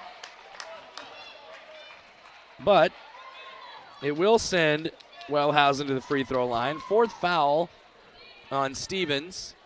Well, some people forget that, I don't know who I'm talking about, but you might forget that Lene Green committed her 4th foul. As Wellhausen 1-and-1, missed it. Rebound out of bounds off Clarinda. So 6:11 left in the third. Lene Green commits her 4th foul. Moments later, Cassidy Stevens gets her 3rd foul. So that's 2 of your starters there. There's a long pass, Green to Rogers, and eventually comes up with it. We're at 50 seconds underneath trying to feed Finley, but they overshot her. And it goes back to Clarinda. Well, Coach Weinrich's not going to be happy with his turnover total. 25 unofficially at my count. 23 for Clarinda, but it does look like it is going to be a Shenandoah victory. Jersey Knight attacks and misses the layup. Another strong rebound there for Cassidy Stevens, and another chance for her. And for Shenandoah at the free throw line with 37.4 in the clock. That foul is given to Brooke Brown. That is her. Well, I have Brooke Brown for. No, it was not given to Brooke Brown. It was Taylor Cole. And the free throw is good. That's Cole's 4th. Cassidy Stevens up to 8 points. Lene Green going to go out of the ball game. Jenna Burdorf back in. And now Clarinda trying to do some late subbing. But they're not going to allow. Hess was not in time. 37.4 on the clock. One more here for Cassidy Stevens. Oh, she gets the roll. 9 points for Stevens. 51-38. And Amelia Hess right back to Jersey Knight. Knight looking for a layup, puts it up and is fouled. And if it's 2-1 Stevens, then that will be her 5th. And it is. Cassidy Stevens, she will foul out of the game, but good minutes for her. 9 points for her. And Lene Green going to come back in for her. With 2 free throws coming up for Jersey Knight. Again, boys game coming up here in 10 minutes and whatever it takes to play actually more than that, 15 minutes and whatever it takes to play 32.7 seconds here. Free throw good for Knight. Unless they go 20. I believe it's 15 in between. Next one for Knight is good. Might be 20. 51-40, and the last timeout taken for Clarinda. 32.7 to go. Stay tuned. More coming here. In AgriVision Equipment know 2 things about the future of ag. 1, technology will continue to evolve, and 2, it's still all about the people that make it happen. AgriVision Equipment is looking for those people to share in the excitement of driverless vehicles, artificial intelligence, drones, and even more John Deere innovation. If you're excited about what this will offer the ag industry, you might be a fit for service technician positions receiving a competitive wage, benefits package, job growth, and stability. Apply at agrivisionequipment.com/tech.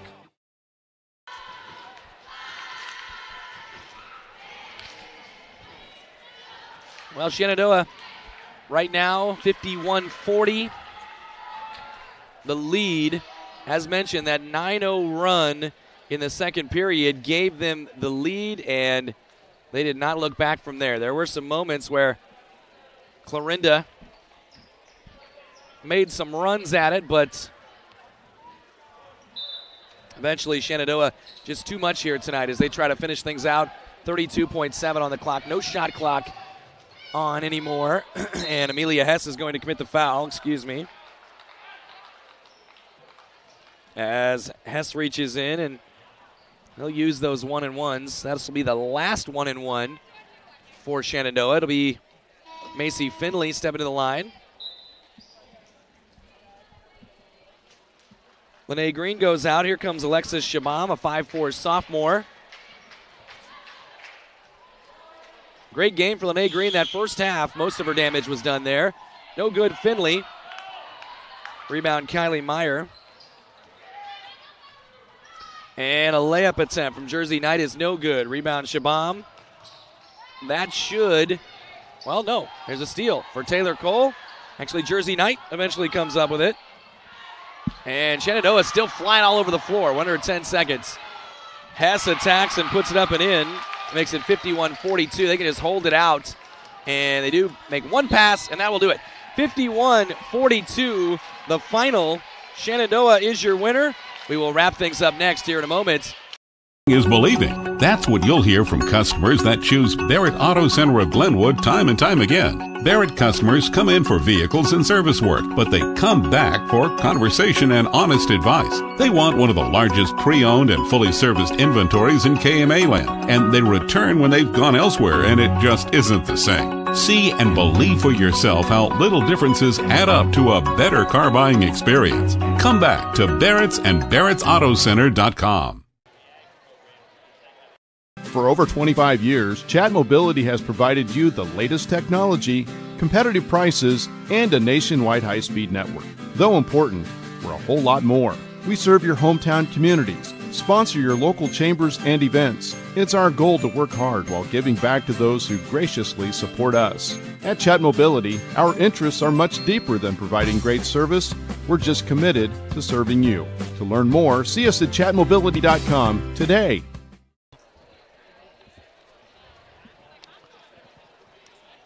Well, the Shenandoah Phillies get the victory here tonight, 51-42. And they do it while not getting a lot of second half minutes from Lene Green, who was dominant in that first half. Green finishes with 15 points, 9 rebounds, 13 of those points in the first half.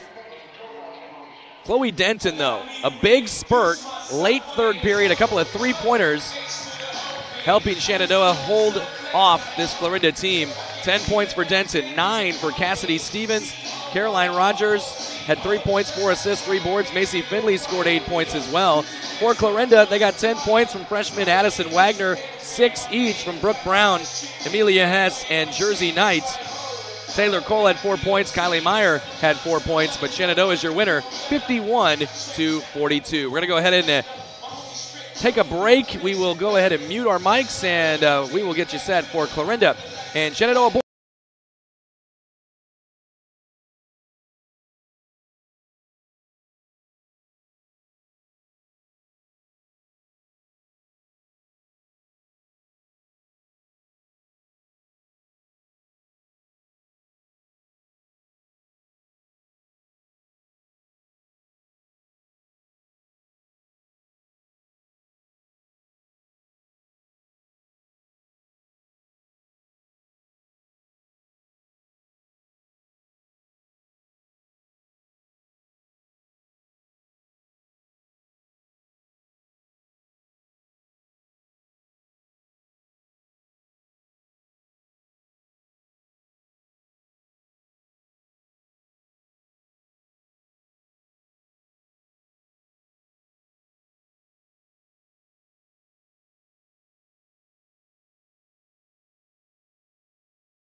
Elysian.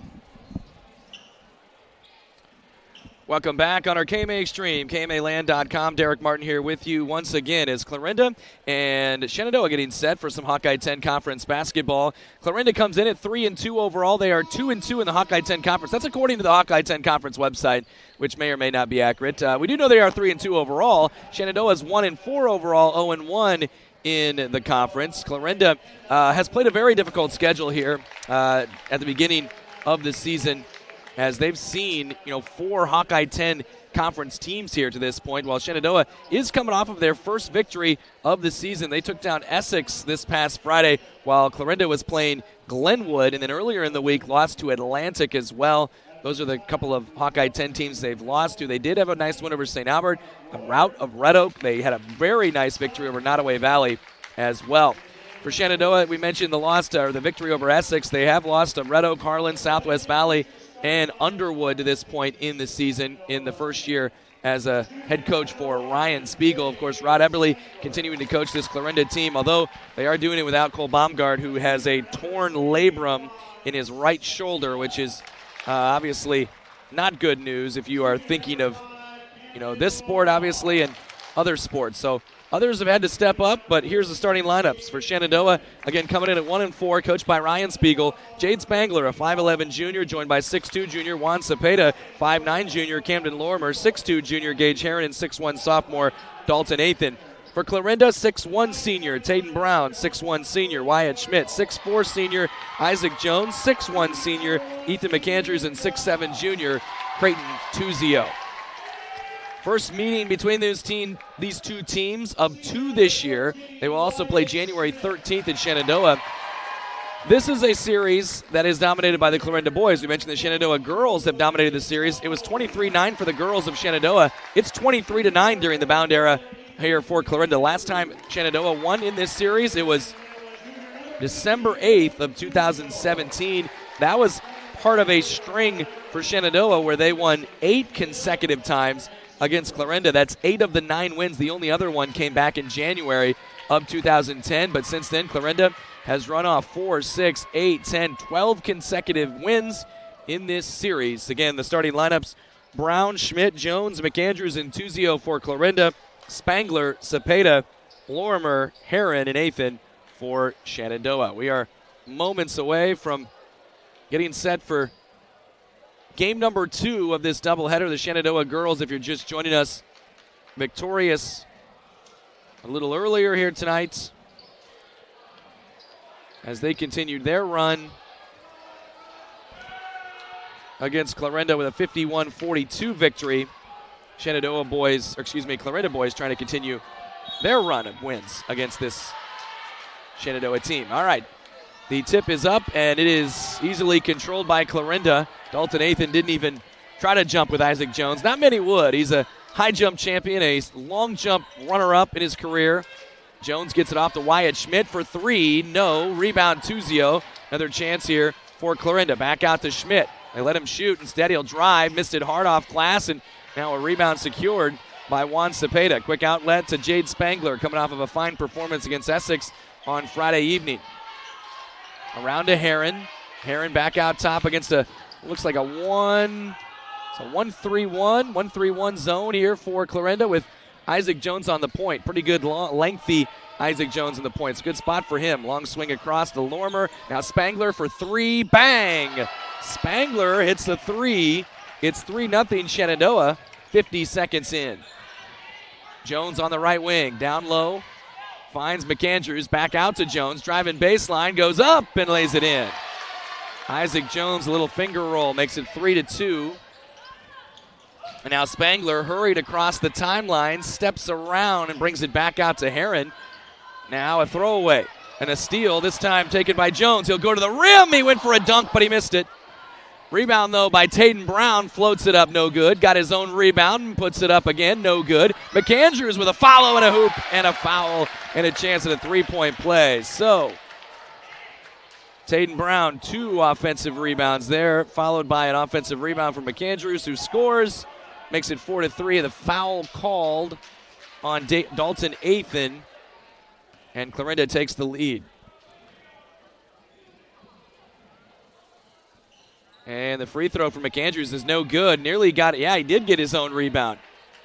Another opportunity here for Clarinda. Down low. McAndrews with a feed from Tuzio. Puts it up and in, and it's 6-3. And another deflection, another steal. This one by Taden Brown. He'll lay it up and in. It's 8-3. 8 in a row from Clarinda. Offensive rebounds and turnovers. And now just a careless pass up and out of bounds. And Shenandoah turns it over. And a timeout is taken by Shenandoah head coach Ryan Spiegel. 8-3, Clarinda with the lead.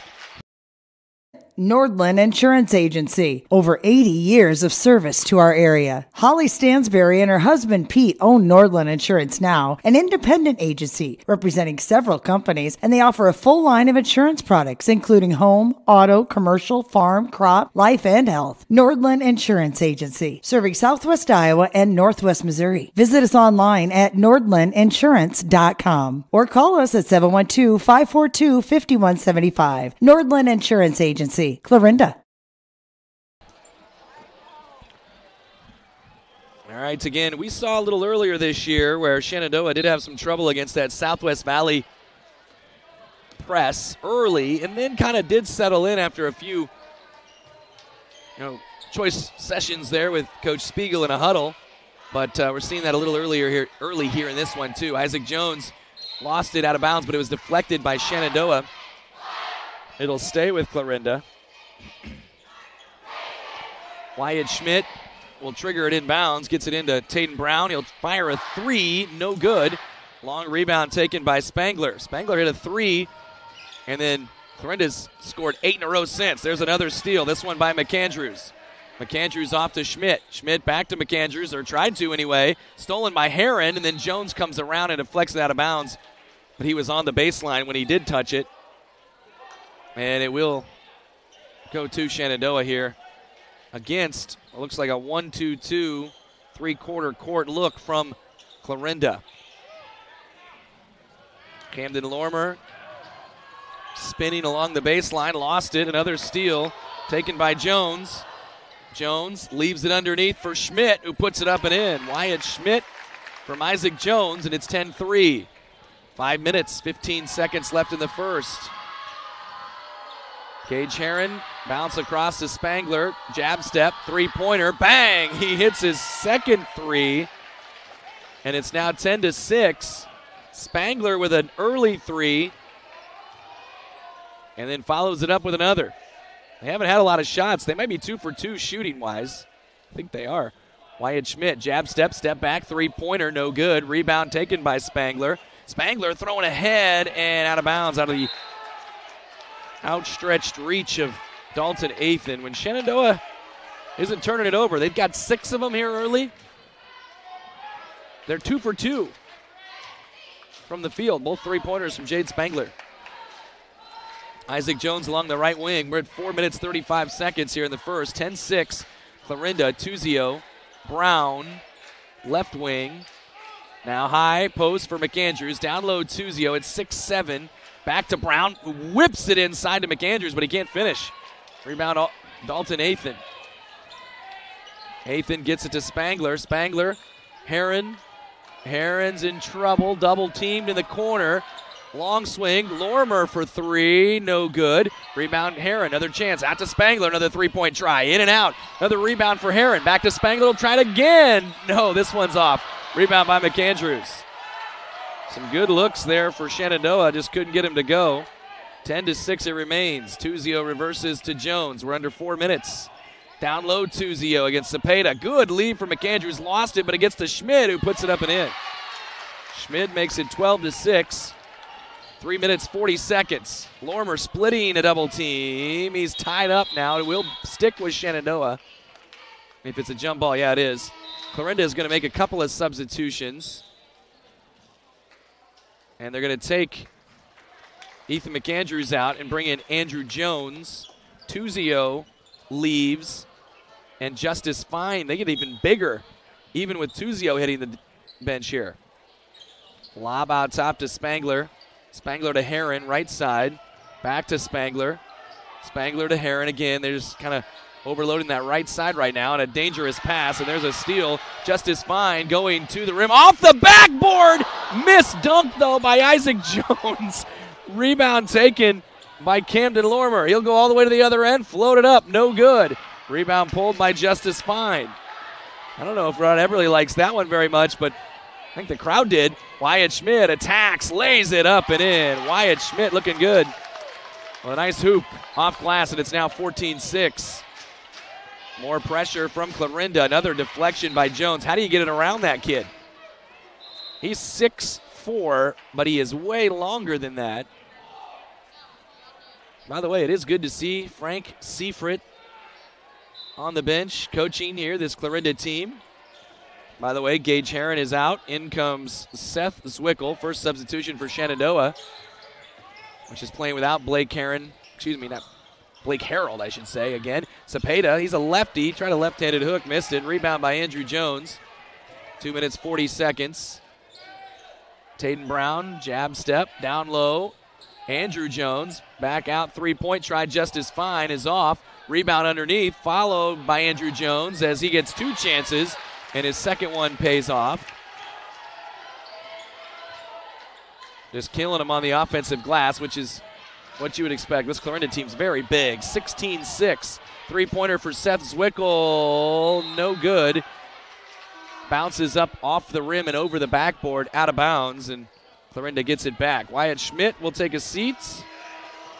Adam Johnson is in. And Brody Burdorf coming in for Juan Cepeda. And Dalton Athan also sits. Cole Graham, a 6-foot freshman, promising freshman, checks in. 16-6. Johnson reverses to Isaac Jones. Jones down low to Andrew Jones. Missed it. And fight for the board. Out of bounds off Clarinda. Jones had a good look if he was able to finish it. Was not able to finish it. And then good job by Seth Zwickel fighting him on the glass. 16-6 it remains. Spangler, Zwickel. Oh, dangerous pass. And again, stolen away by Andrew Jones. Isaac Jones, Andrew Jones lays it up and in. And Andrew Jones from brother Isaac gets the hoop, but it's 18-6. Spangler, he's just getting to that half line and he's stopping and he's getting trapped. And it's a timeout taken by Ryan Spiegel with 1 minute 34 seconds left. Your feet carry you through life, which is why Clarinda Regional Health Center wants to make sure you're putting your best foot forward for any foot or ankle concerns. Our team of podiatrists are available weekdays to address your foot or ankle issues, ranging from arthritis to diabetic foot problems, bunions, hammer toes, or foot injuries that might require surgical care. CRHC wants to help you take a step in the right direction, so go to clarindahealth.com to learn more about our podiatry services.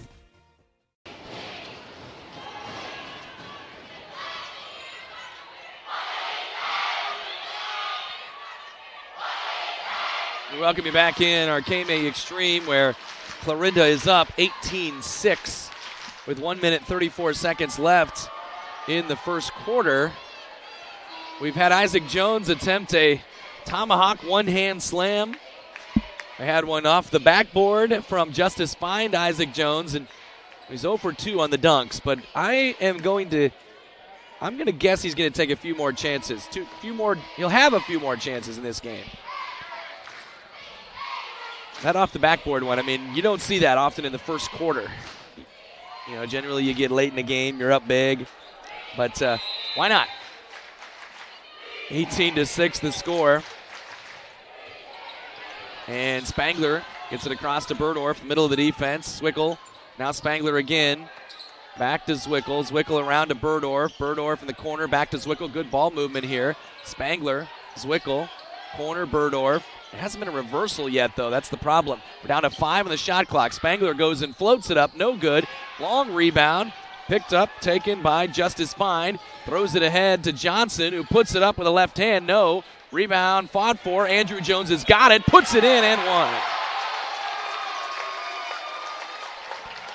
Andrew Jones strong on the offensive glass. And a foul on Shenandoah. It was Brody Burdorf. It's this first, team foul number 2. Jones misses the free throw. Rebound by Zwickel. Jones is up to 6 points.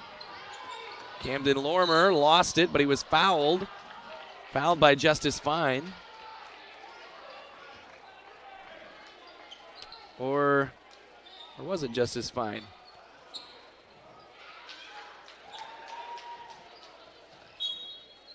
They did get Justice Fine for the foul there. His first. 20-6, and there's another steal. Isaac Jones had it tapped from behind. He was going for another dunk. Out of bounds, though, on the deflection. Shenandoah, good hustle from Jade Spangler to knock it away from Jones. As much as the fans want to see it, Shenandoah players want to see it like the opposite. They don't want to see it. They're doing everything they can to avoid it. 20-6. Fine lobs it into Johnson. Around to Jones. Jones attacks, bounces to Fine, who missed it. Missed some bunnies here tonight. Rebound by Cole Graham. 35 seconds.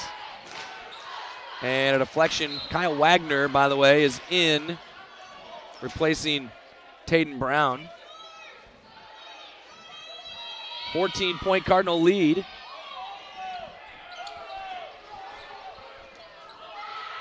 Jade Spangler out top. Got to watch the count. It's getting there. Oh, nearly a 5 count. Now to Spangler. He'll fire another 3. Bang! He's got 3 threes for the 9 points that have been scored by Shenandoah. Down to 10 seconds, 20-9. Johnson has a lane. Missed it, though. Rebound again. Andrew Jones off to Isaac Jones, who shoots and rattles out on him. Andrew again. Foul, and one at the buzzer. Andrew Jones has been a man on the glass. 8 points, 5 rebounds here in this first quarter. And many of them the offensive variety. 4 offensive rebounds for Andrew Jones. He'll be all in his lonesome here as he shoots this free throw to try to complete the 3-point play in a 23-point quarter. He does. Clarinda leads it 23-9 after 1. More on the way here at our KMA Extreme. Berry Best in Convenience, it's Cubby's. Stop in today for hot and fresh food, plus that local spirit that you'll always find at Cubby's. And when it comes to pizza at Cubby's, with every large pizza sold, Cubby's gives $1 to the local school district with the Raise Some Dough program. In fact, Cubby's contributed $29,855 in 2021 to local schools for educational and athletic purposes. Just another reason to stop, shop, and eat at Cubby's. For the Cubby's near you, go to Cubby's.com. Looking for unlimited super fast internet you can always rely on? Look no further than FMTC's fiber internet. With so much relying on your internet these days, you need a connection you can trust.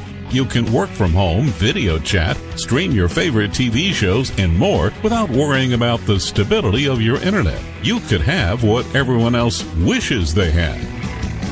Your connection to the world, FMTC.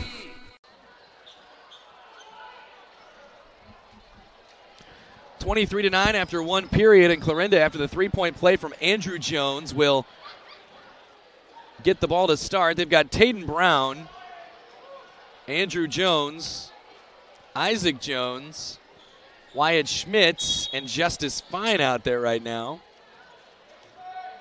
For Shenandoah, Camden Lorimer, Jade Spangler, Gage Herron, Dalton Nathan wants to pay to the original starting 5 for the Mustangs. First possession here for Clarinda, and a good job by Spangler to step in front. And then a travel is called. So you get a steal for Spangler, and then you get a turnover. 11 seconds in to the second period. He thought maybe a foul, but the travel came first.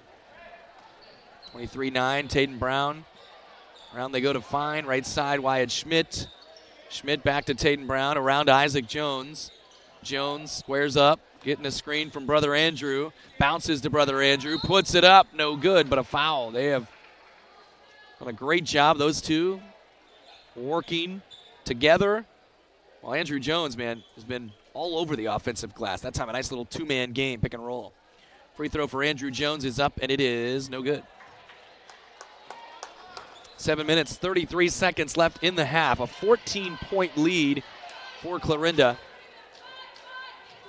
All 9 points by Jade Spangler. Jones missed them both. Dalton Athan gets the rebound.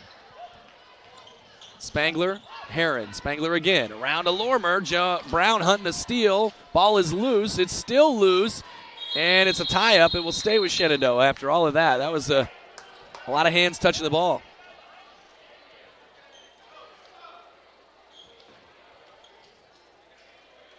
And Shenandoah keeps possession here. Down by 14. 7 minutes, 21 seconds.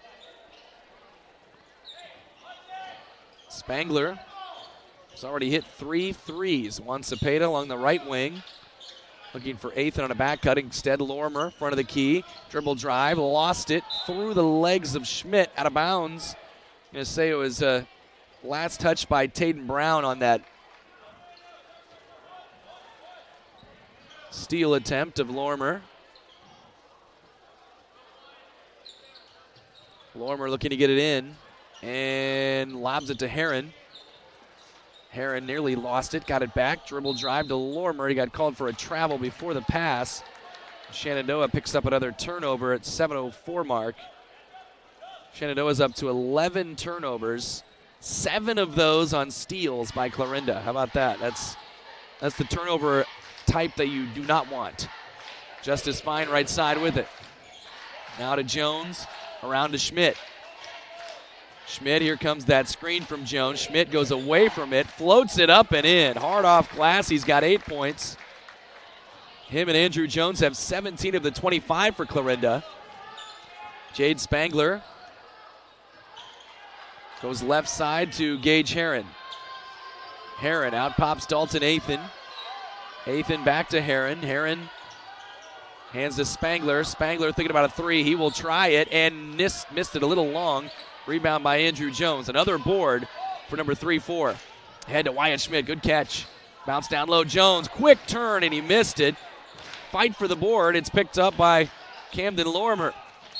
As much as Clarinda's leading this game by 16, they have missed a lot of bunnies. They could probably have another 10 points just on some of those layups and dunks that they have not been able to convert. Ethan McAndrews back in for Clarinda.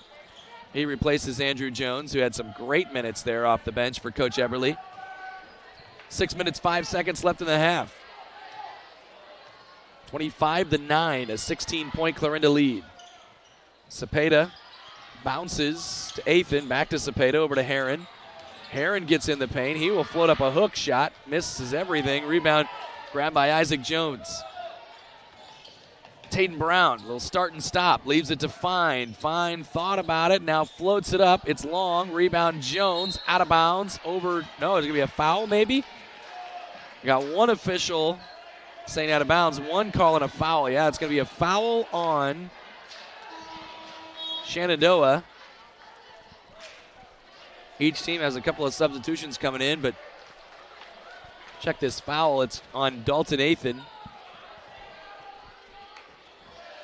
His second. Wyatt Schmidt at 25-9 lobs it in, and it's stolen away. Jade Spangler read it the whole way. Spangler attacks, spins, and just loses it out of bounds. Over to Clarinda. Brody Burdorf going to check in. He'll replace Spangler. Taden Brown, Wyatt Schmidt. Got Creighton Tuzio back in the ball game as well. For Clarinda, Adam Johnson is back in. Brown was trying to post up there for a moment. Clarinda's got a little bit cold here late. Here's a floater for Brown. Missed it. Might have been blocked by Burdorf. Loose ball grabbed by Athan, and then never out of trouble, though. Tries to throw it off of Clarinda, and he did. I'm going to give Brody Burdorf a block on that shot by Taden Brown. Well, Clarinda had 23 first quarter points. They've got 2 in nearly 3 minutes here in the second, although for Shenandoah, the bad news is they don't have any. Juan Cepeda, right wing. And it's going to be a throwaway and another Shenandoah turnover. Just needless turnovers. Coach Spiegel not very happy with that one. We're under 5 minutes. Tatum Brown thought about a three. Now Adam Johnson back to Brown. And they just threw it away. Another steal there. Dalton Athan in the passing lane gets another steal.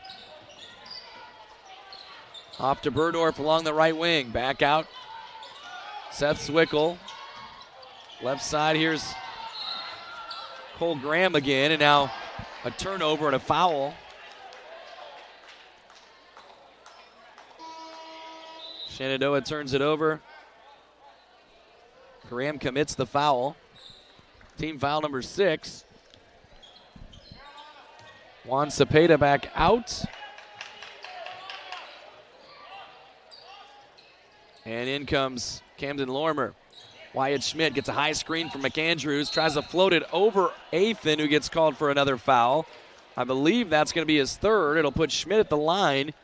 4:22 left in the half. Again, just a total of 6 points, or 2 points in this period. Both of them by Clarinda. Another missed free throw by Schmidt. They're now 1 of 6 from the free throw line.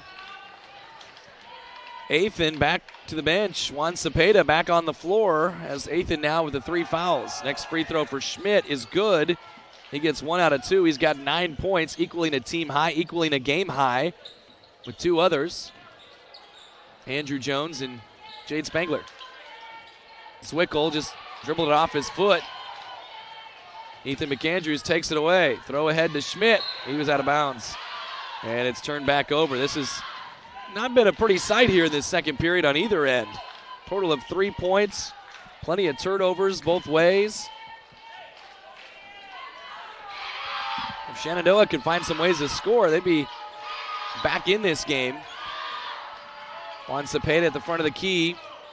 Backing down on Tuzio. Off to Lorimer. Floats it over Tuzio and in. Camden Lorimer, first points for somebody not named Jade Spangler.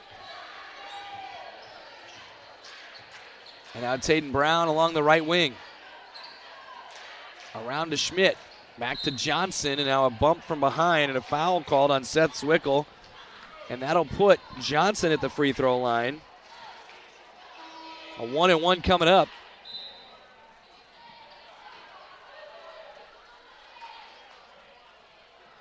Gage Herron checks back in for Zwickle.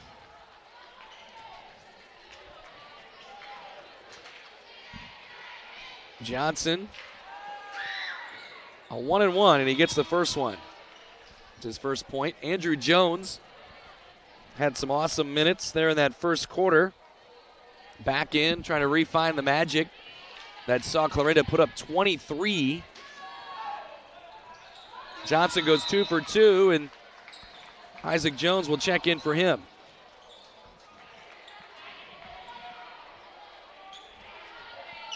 (28-11) the score.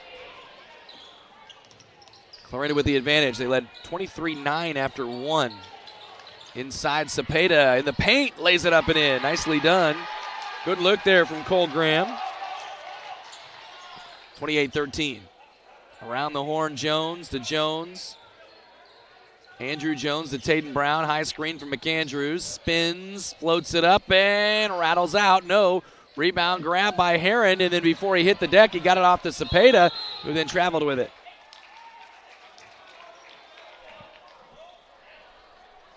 And Coach Spiegel just heard him say, slow down, and that's exactly what I was thinking. There's times where Shenandoah gets the basketball and then they just feel like they gotta go, and sometimes the best move is to just let it play out. Let the other side flow down the other way. Kyle Wagner back in the game here for Clarinda, which leads by 15. Isaac Jones gets a screen from Andrew Jones, pulls up, shoots from 15, and it bounces in. Makes it 30-13. 4 points for Isaac. Off to Gage Herron. Herron at the free throw line to Burdorf. Back to Herron. Herron over to Lorimer.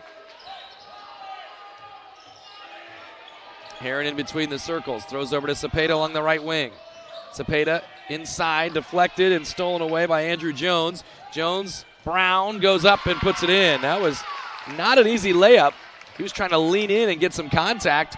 There was no contact, but he still made the shot. 32-13. Stepping in, Cepeda with a jumper. No. Rebound pulled down by Andrew Jones. Guess who? He's got 7 of those now. Up by 19. Clarinda starting to find some form again here. Kyle Wagner to Isaac Jones. Reverse around to Schmidt. Schmidt hunting a shot. Instead, it's ripped away. Stolen away by Cepeda. Turnover, Clarinda. Gage Herron at the free throw line. Lost it, got it back, got it off to Cole Graham, back to Herron. Herron gives it off to Cepeda. Now around a screen, Graham threw it right in the hands of Schmidt. Schmidt to Andrew Jones, who lays it up. No, follow by Isaac is good. Nice play there by Isaac Jones. Offensive rebound makes it 34-13. Herron tries to push it back the other way. Instead, a foul called on the floor on Clarinda.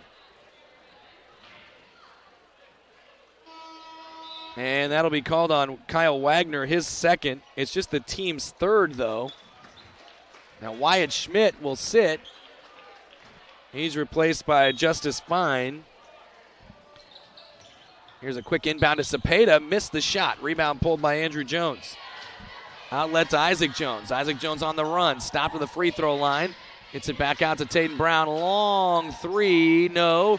Rebound fought for. Good job again by Andrew Jones. Get another board. Gets it off to Fine. Now Fine steps in. Misses the shot. Out of bounds off of Shenandoah. Fighting for the glass. Another offensive rebound for Clarinda. Another chance for Clarinda coming up by 21. Justice Fine to inbound it. And lobbed into Kyle Wagner. Wagner goes corner to Isaac Jones, who wants to drive. Oh, he tried to whip it into Justice Fine. He wasn't ready for it. And a turnover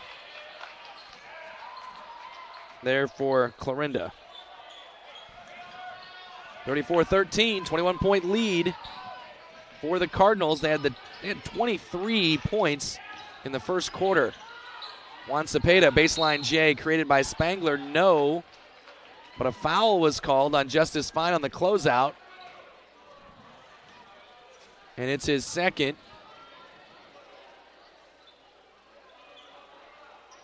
And Cepeda will shoot 2. Well, Cepeda has joined Camden Lorimer. They both have a couple of buckets, or 1 bucket for 2 points. Free throw is good by the 6'2 junior. Makes it 34-14. He's got 3. Lorimer has 2, and then, of course, Spangler has the 3 threes for 9 points. Rainbow free throw from Cepeda. You wonder if it's going to get there, and then it does, and he goes 2 for 2, and it's 34-15. We're under 40 seconds left in the half. Wagner around to Brown. Brown, that big first step, quick first step. Isaac Jones gets a screen from Andrew, steps in, stops, shovels it underneath. It is deflected, and it's stolen away. Camden Lorimer gets the steal. Spangler along the left wing, start and stop, spins it back out to Lorimer. Lorimer attacks Brown. He tries to feed Cepeda, wasn't ready for it, turned it over. And now with 9.8, Clarinda will likely take the last shot here. Across the timeline at 7, Tatum Brown. Now at 5.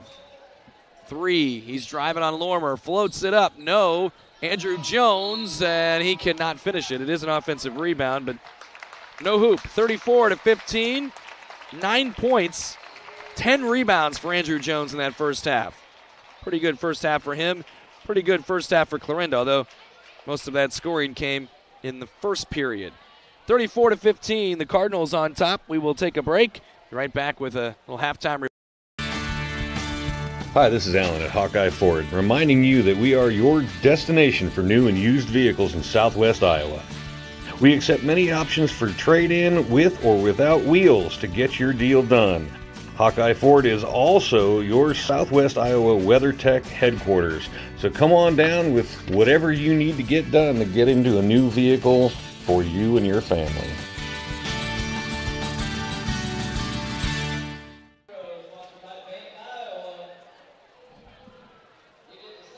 Legacy Mutual Insurance, your family's needs and success are our priority. That's our legacy. Bringing added convenience to our clients is important to us, and our new office at 614 Holland Avenue in Stanton does just that. It provides a central location for servicing our policyholders and our agents more efficiently. Find a local agent at legacymutualia.com and see how we've been providing farm and homeowners coverage in Southwest Iowa since 1870. Legacy Mutual Insurance, a Grinnell Mutual member, now located in Stanton.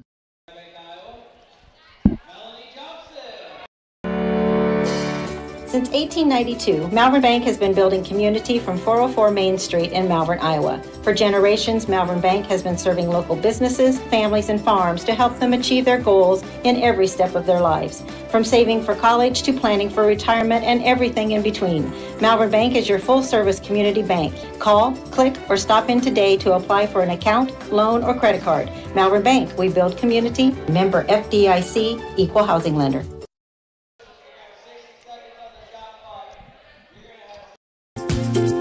Nutrien Ag Solutions is your leading agricultural retailer of crop inputs and expert solutions. And they're your choice in the region for top-of-the-line products and customer service.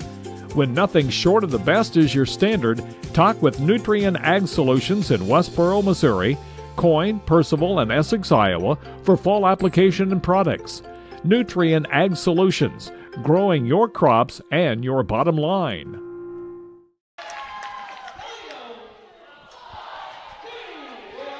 Welcome back, KMA Extreme, KMAland.com. It is a 34-15 lead. Clarinda over Shenandoah. We've got another halftime spectacle here, a free throw shooting contest.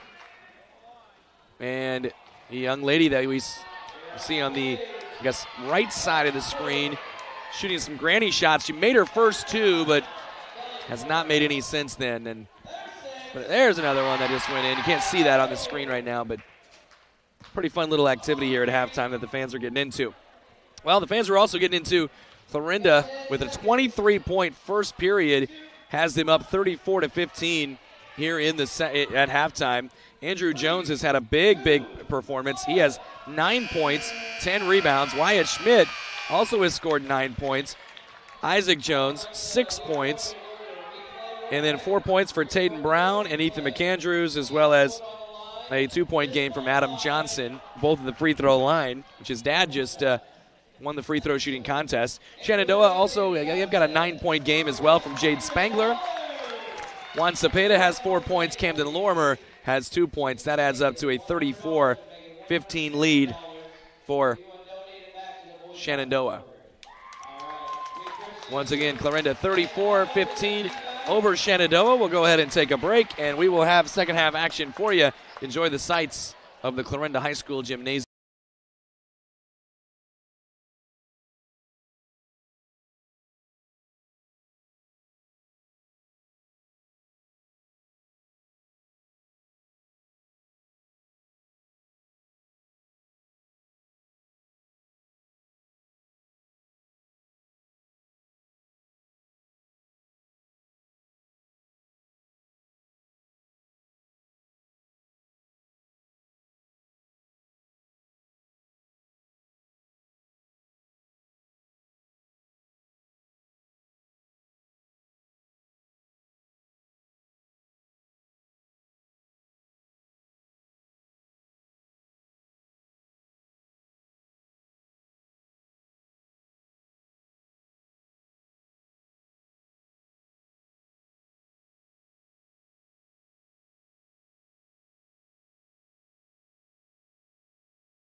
Halftime here in Clarinda, where the Clarinda Cardinals lead it 34-15 over Shenandoah. 19-point advantage after a 23-point first quarter.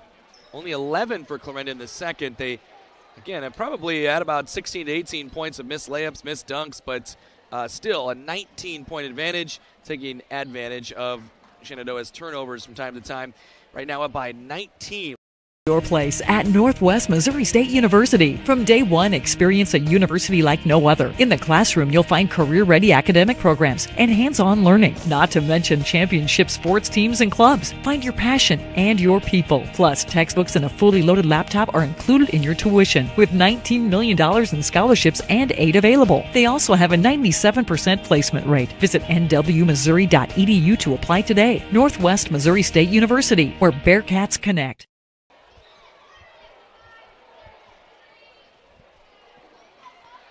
All right, 34-15. Clarinda getting set.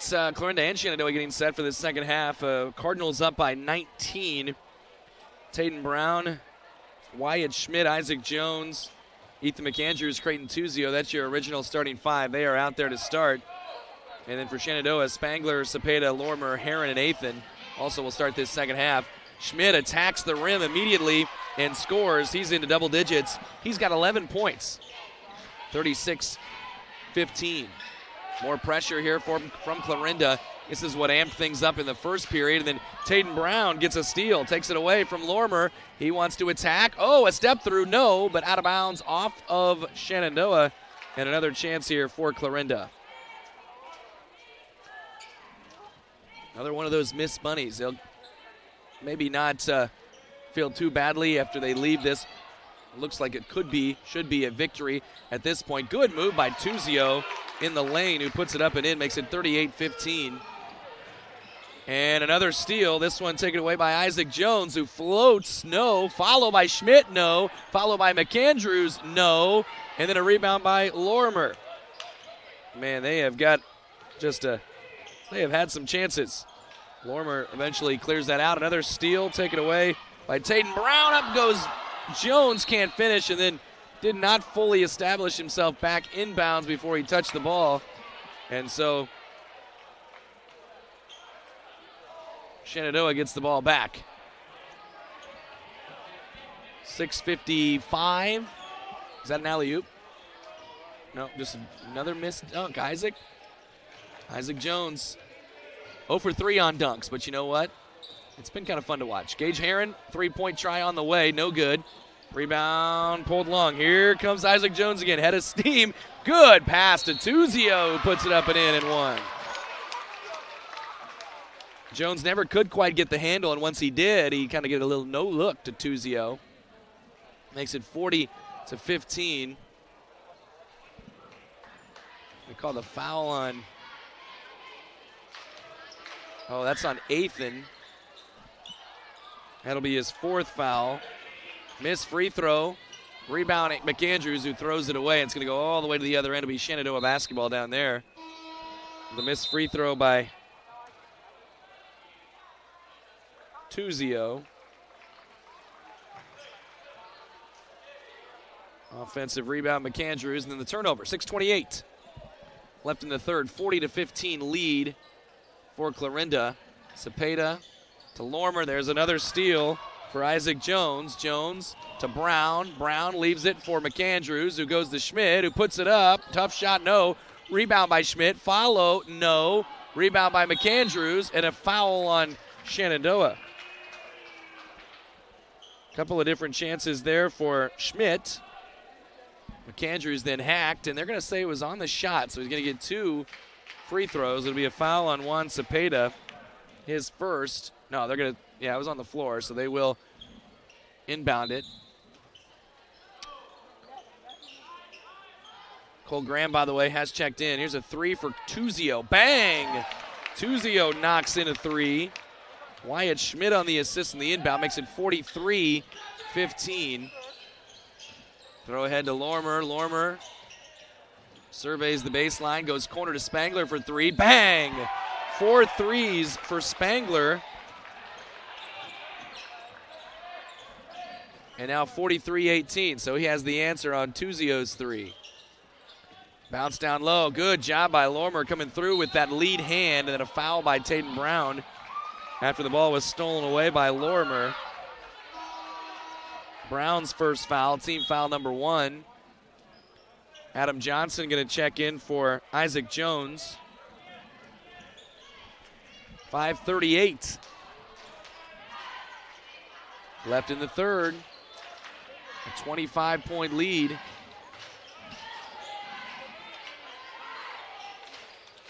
For Clarinda. Gage Heron is free. He will attack. He gets fouled, and he'll score and get a chance at a 3-point play. Gage Heron on the board for the first time. The foul on McAndrews is his first, team foul number 2.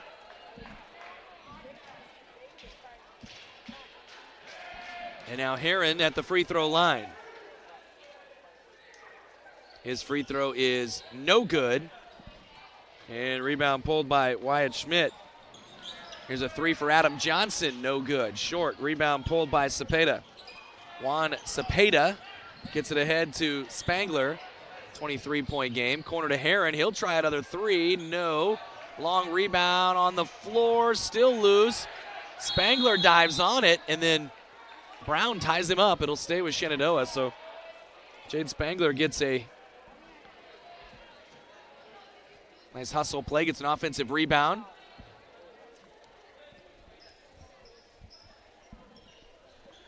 Brown kind of wrapped him up like he would a football running back or something on the defensive end. Of course, he was more well known for his offensive side of things. Gage Heron against the 1-3-1 look from Clarinda. Long swing to Lorimer. Long 3, Lorimer. No. Little short. Look good. Rebound pulled by Adam Johnson. Johnson will bring it ahead. 23-point Clarinda lead. 4 minutes, 40 seconds. Stepping into a 3 is Tatum Brown. Bang, he hits it. Johnson with the assist, 46-20. Lead back up to 26. Graham has got some room here to dribble up against the pressure and maybe went a little too far and threw it through the legs of Heron, and Johnson comes up with it, and now a tie-up, and it'll be Clarinda basketball. Steal for Adam Johnson, turnover for Shenandoah. Justice Fine coming back in. He replaces McAndrews. Lorimer and Cepeda leave. Brody Burdorf is in. Seth Zwickle's back in for Shenandoah. 4 minutes, 5 seconds. 26-point game. Schmidt spinning, losing it. Stolen away by Burdorf. Throw ahead to Spangler. He's thinking about attacking, lost his footing. Threw it out to Zwickle. Shenandoah keeps possession. We're under 4. Heron along the right wing. Puts it on the deck off to Spangler. Spangler back to Heron. Trying another 3. Short. Rebound pulled by Spangler. He'll follow along 2 this time. No, but a foul underneath the hoop. And it's going to be called on somebody for Clarinda. We got Tatum Brown for that one. It's his second, team foul number 3.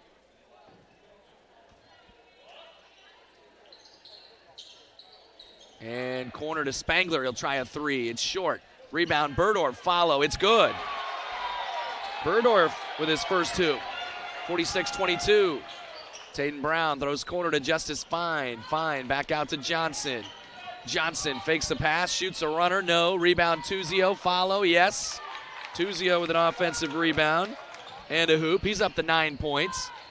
You say all those are in the second half, too. Spangler pushing it forward, and we're going to get Justice Fine for his third foul, team foul number 4. Andrew Jones right back into the game now. First look for him in the second half. Wyatt Schmidt leaves, and Kyle Wagner's in for him. You got Fine, Jones, Johnson, Brown, and Wagner out there for Clarinda. Camden Lorimer along the, he just got swatted out of bounds by Andrew Jones. Lorimer, Burdorf, Zwickle, Graham, and Heron for Shenandoah. The block by Andrew Jones. Zwickle to Heron, and then overshot Zwickle. I don't know if he wasn't looking for the ball or what, but it is a Shenandoah turnover. And we are just over 3 minutes left in the third. Still Clarinda up 26 here, 48-22. Johnson to Brown, gets a screen from Andrew Jones, gets the roll and gets it up and in. Jones from Brown, and it's 50-22. That's a double-double tonight for Andrew Jones off the bench, who was going to have a steal, but instead it was a travel by Lormer first. Gage Heron goes out, Juan Cepeda back in for Shenandoah. 28-point Clarinda lead. Again, 35-point Mercy rule gets the clock running. Here's a three for Brown, a little short. Rebound by Adam Johnson. Gets another chance here for Clarinda, and Brown will take it and go right to the rim and put it in. Taden Brown has 9. It's a 30-point lead for Clarinda. 2 minutes, 20 seconds. Cepeda along the left wing, and he nearly threw it away, but Zwickel comes up with it. He'll try a long three. Bang! Seth Zwickel's on the board for the first time tonight, 52-25. Justice Fine down low to Andrew Jones. Back to Fine to Johnson for three. Bang! Johnson answers. And it's back to a 30-point game, 55-25. Johnson now with 5 points. Good balanced scoring here from Clarinda tonight. Zwickel hounded out top, threw it right to Justice Fine, who tries to get it to Brown. He does. Brown scoops it up and in.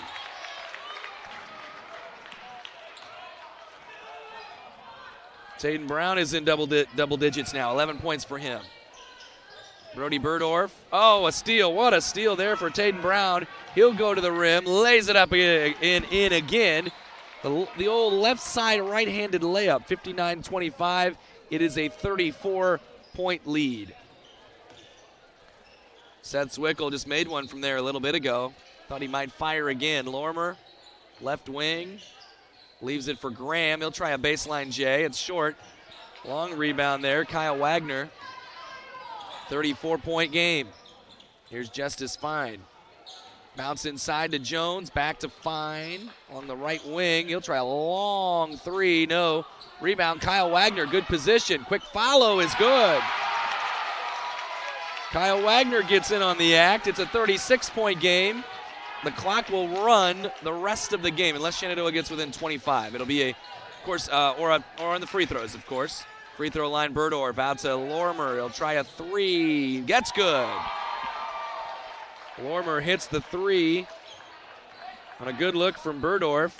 61-28. Wagner attacks, goes corner to Fine. Back to Brown at 15 seconds.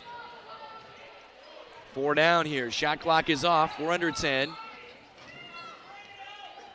Brown going to work, going right at Lormer. Goes corner to Fine for three. No. Rebound underneath. And no official rebound there to end the third period. 61-28.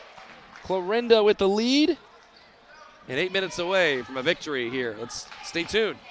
America is choosing to be a healthier nation. That's why so many people choose a Health Mart pharmacy. Health Mart pharmacies are locally owned, and they offer a full range of vitamins, non-prescription medicines, cold remedies, and convenient items for you and your family. And when it comes to having a prescription filled, you can always count on your Health Mart family pharmacist to do it right. Take your next prescription to Oakland Pharmacy, your independently owned Health Mart pharmacy in Oakland. Health Mart, taking the time to listen and care. OSI is considered a premier global food provider by many of the world's leading brands. OSI delivers leading-edge food solutions for product development as well as processing, and much of it is done from their Oakland, Iowa plant.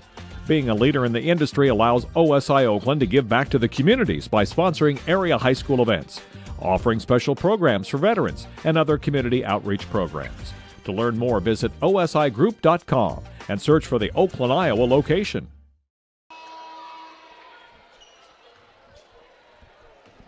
61-28, the 35-point running clock has been enacted, and Clarinda has brought in some new faces. We'll tell you who these fellas are, as there's a steal taken by not a new face, Ethan McAndrews, another turnover. Also got Dalton Wright out there. Adam Johnson, we've already seen him. Kyle Wagner, we've seen him. And 24. Cade Engstrand is out there. There's a steal. Taken away by Juan Cepeda. Throw ahead to Zwickel. He'll try a three. It's off. Rebound backside Spangler. And then a handoff to Cepeda. No. Spangler follow. No. Blocked by Dalton Wright.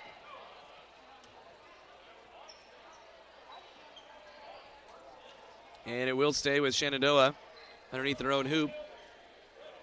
We're already a minute into the fourth. Brody Burdorf, Jade Spangler thought about a step back. Now a crossover. Attacks. Floats it up. No. Rebound pulled by Ethan McAndrews in a throwaway. And it was going to go to Shenandoah. The Clarinda turnover. Of course, the clock is running, as you can see on our Short Motor Company scoreboard there. Any dead ball. Free throws, though, they do stop the clock, which I still don't understand. Burdorf around to Spangler. Spangler got hot early. 3 threes early. Missed shot there inside by Zwickel. Rebound by Johnson. Throw ahead to Wagner. Wagner back to Johnson. Johnson, oh, what a step through. Little lefty, though. Missed it. Rebound. Spangler's got it, and a foul called on Dalton Wright. Bumping into him. I believe that's team foul number 5, but that clock is still going to roll along. Zwickel comes out, and Athan is back in now. He has the 4 fouls. He's just been mired in foul trouble throughout, has Dalton Athan. And a loose ball on the deck, and it's going to be a timeout. Shenandoah gets a timeout. 5:46 to go. We'll be right back.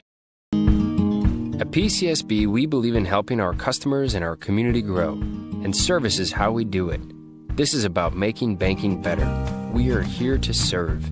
We have an innovative spirit and a heart for people that moves us to do what's right. Because at the end of the day, we know what matters most. Visit us online at wearepcsb.com. PCSB, we believe in you. Member FDIC.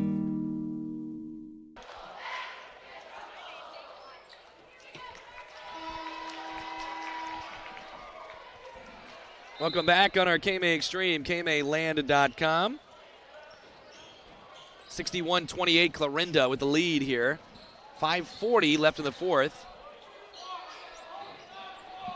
Dalton Athan, Jade Spangler. Now Spangler, a little dribble drive. Turns it back out to Burdorf. Burdorf, tough feed. It's stolen away by Cade Engstrand.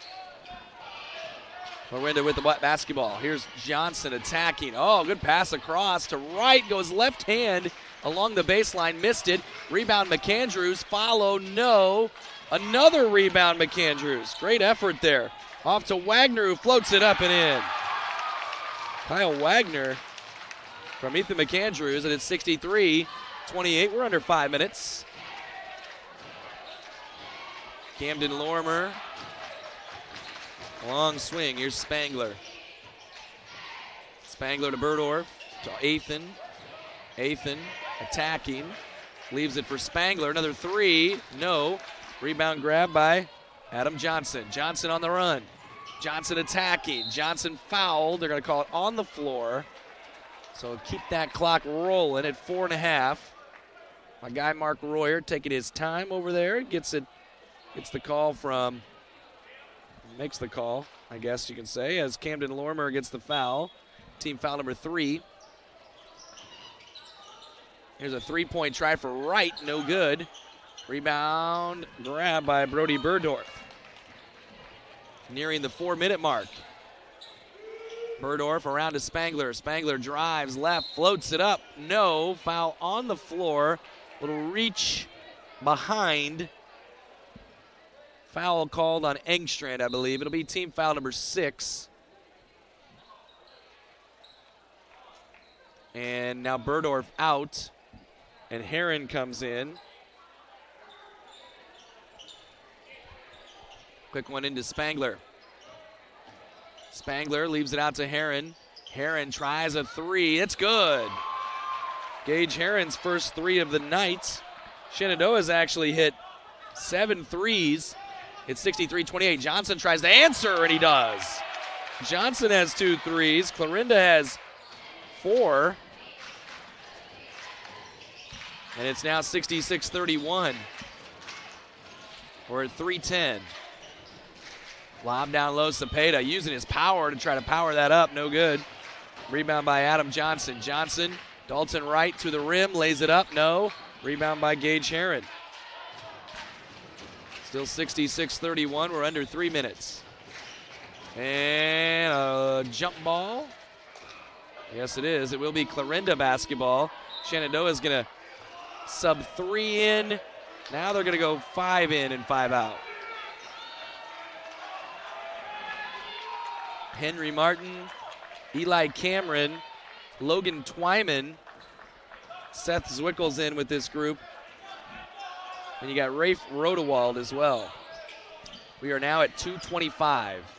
Oh, huge screen from McAndrews. He's going to get called for the foul. It won't lead to free throws. It is team foul number 7, but offensive foul. You do not shoot free throws. That was a hard one there for Big Ethan McAndrews there. He's gave him a big bump to one of the Shenandoah reserve players. 66-31. Still running that 1-3-1 though. I mean, they're trying to get everybody kind of some reps with that 1-3-1 defense. Looks like it's something Coach Eberly might like with the length that he has. I mean, who wouldn't? You get Isaac Jones out on that point.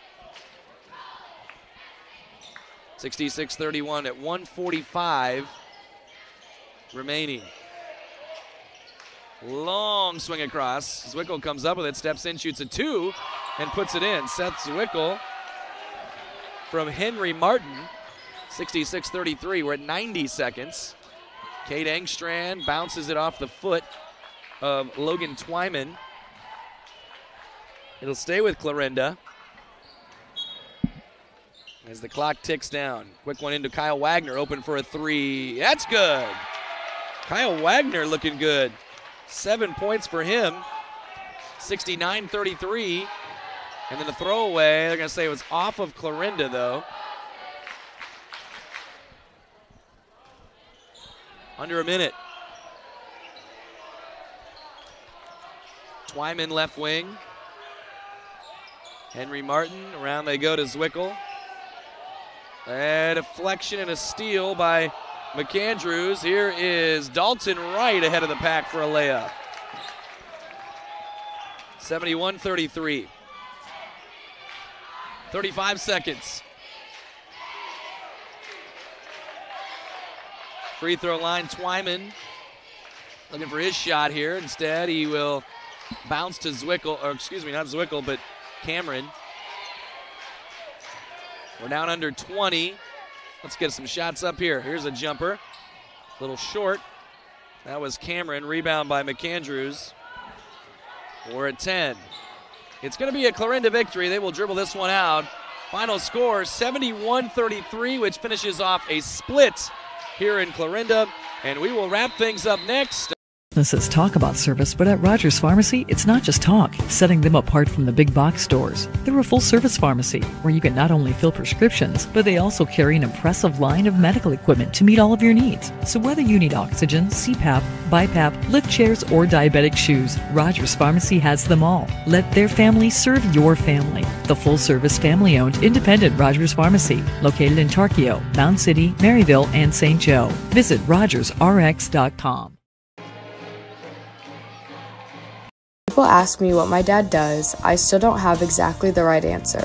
This is Sadie, and my dad is Shane from Schaff Ag. I know he takes calls and texts early in the morning and late at night. I know he does research to find the best products at the best prices. And I know he says, I'll get that done for you. But I guess I'm still not sure what all is involved in every aspect of agronomy. But I know my dad does it all. Call Shane at Schaff Ag and see for yourself.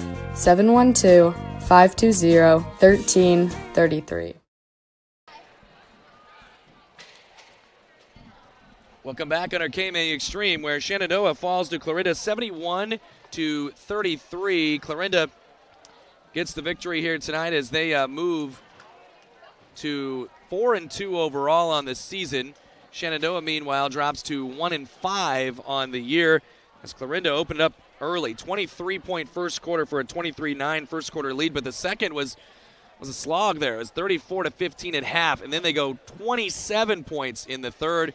Made a lot more of the bunnies that they were missing in that second period. Overall, they end up forcing 30 Shenandoah turnovers. They had 20 steals in the game. So those are the bad turnovers that you don't want if you're any team.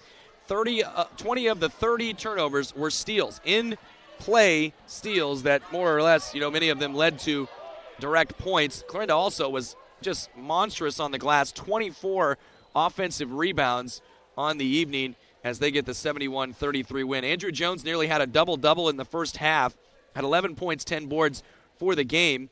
Taden Brown had 13 points. That was a game-high 13. Wyatt Schmidt added 11 points. Those were the three in double figures. Then you also had Adam Johnson with 8. Kyle Wagner scored 7. Isaac Jones had 6.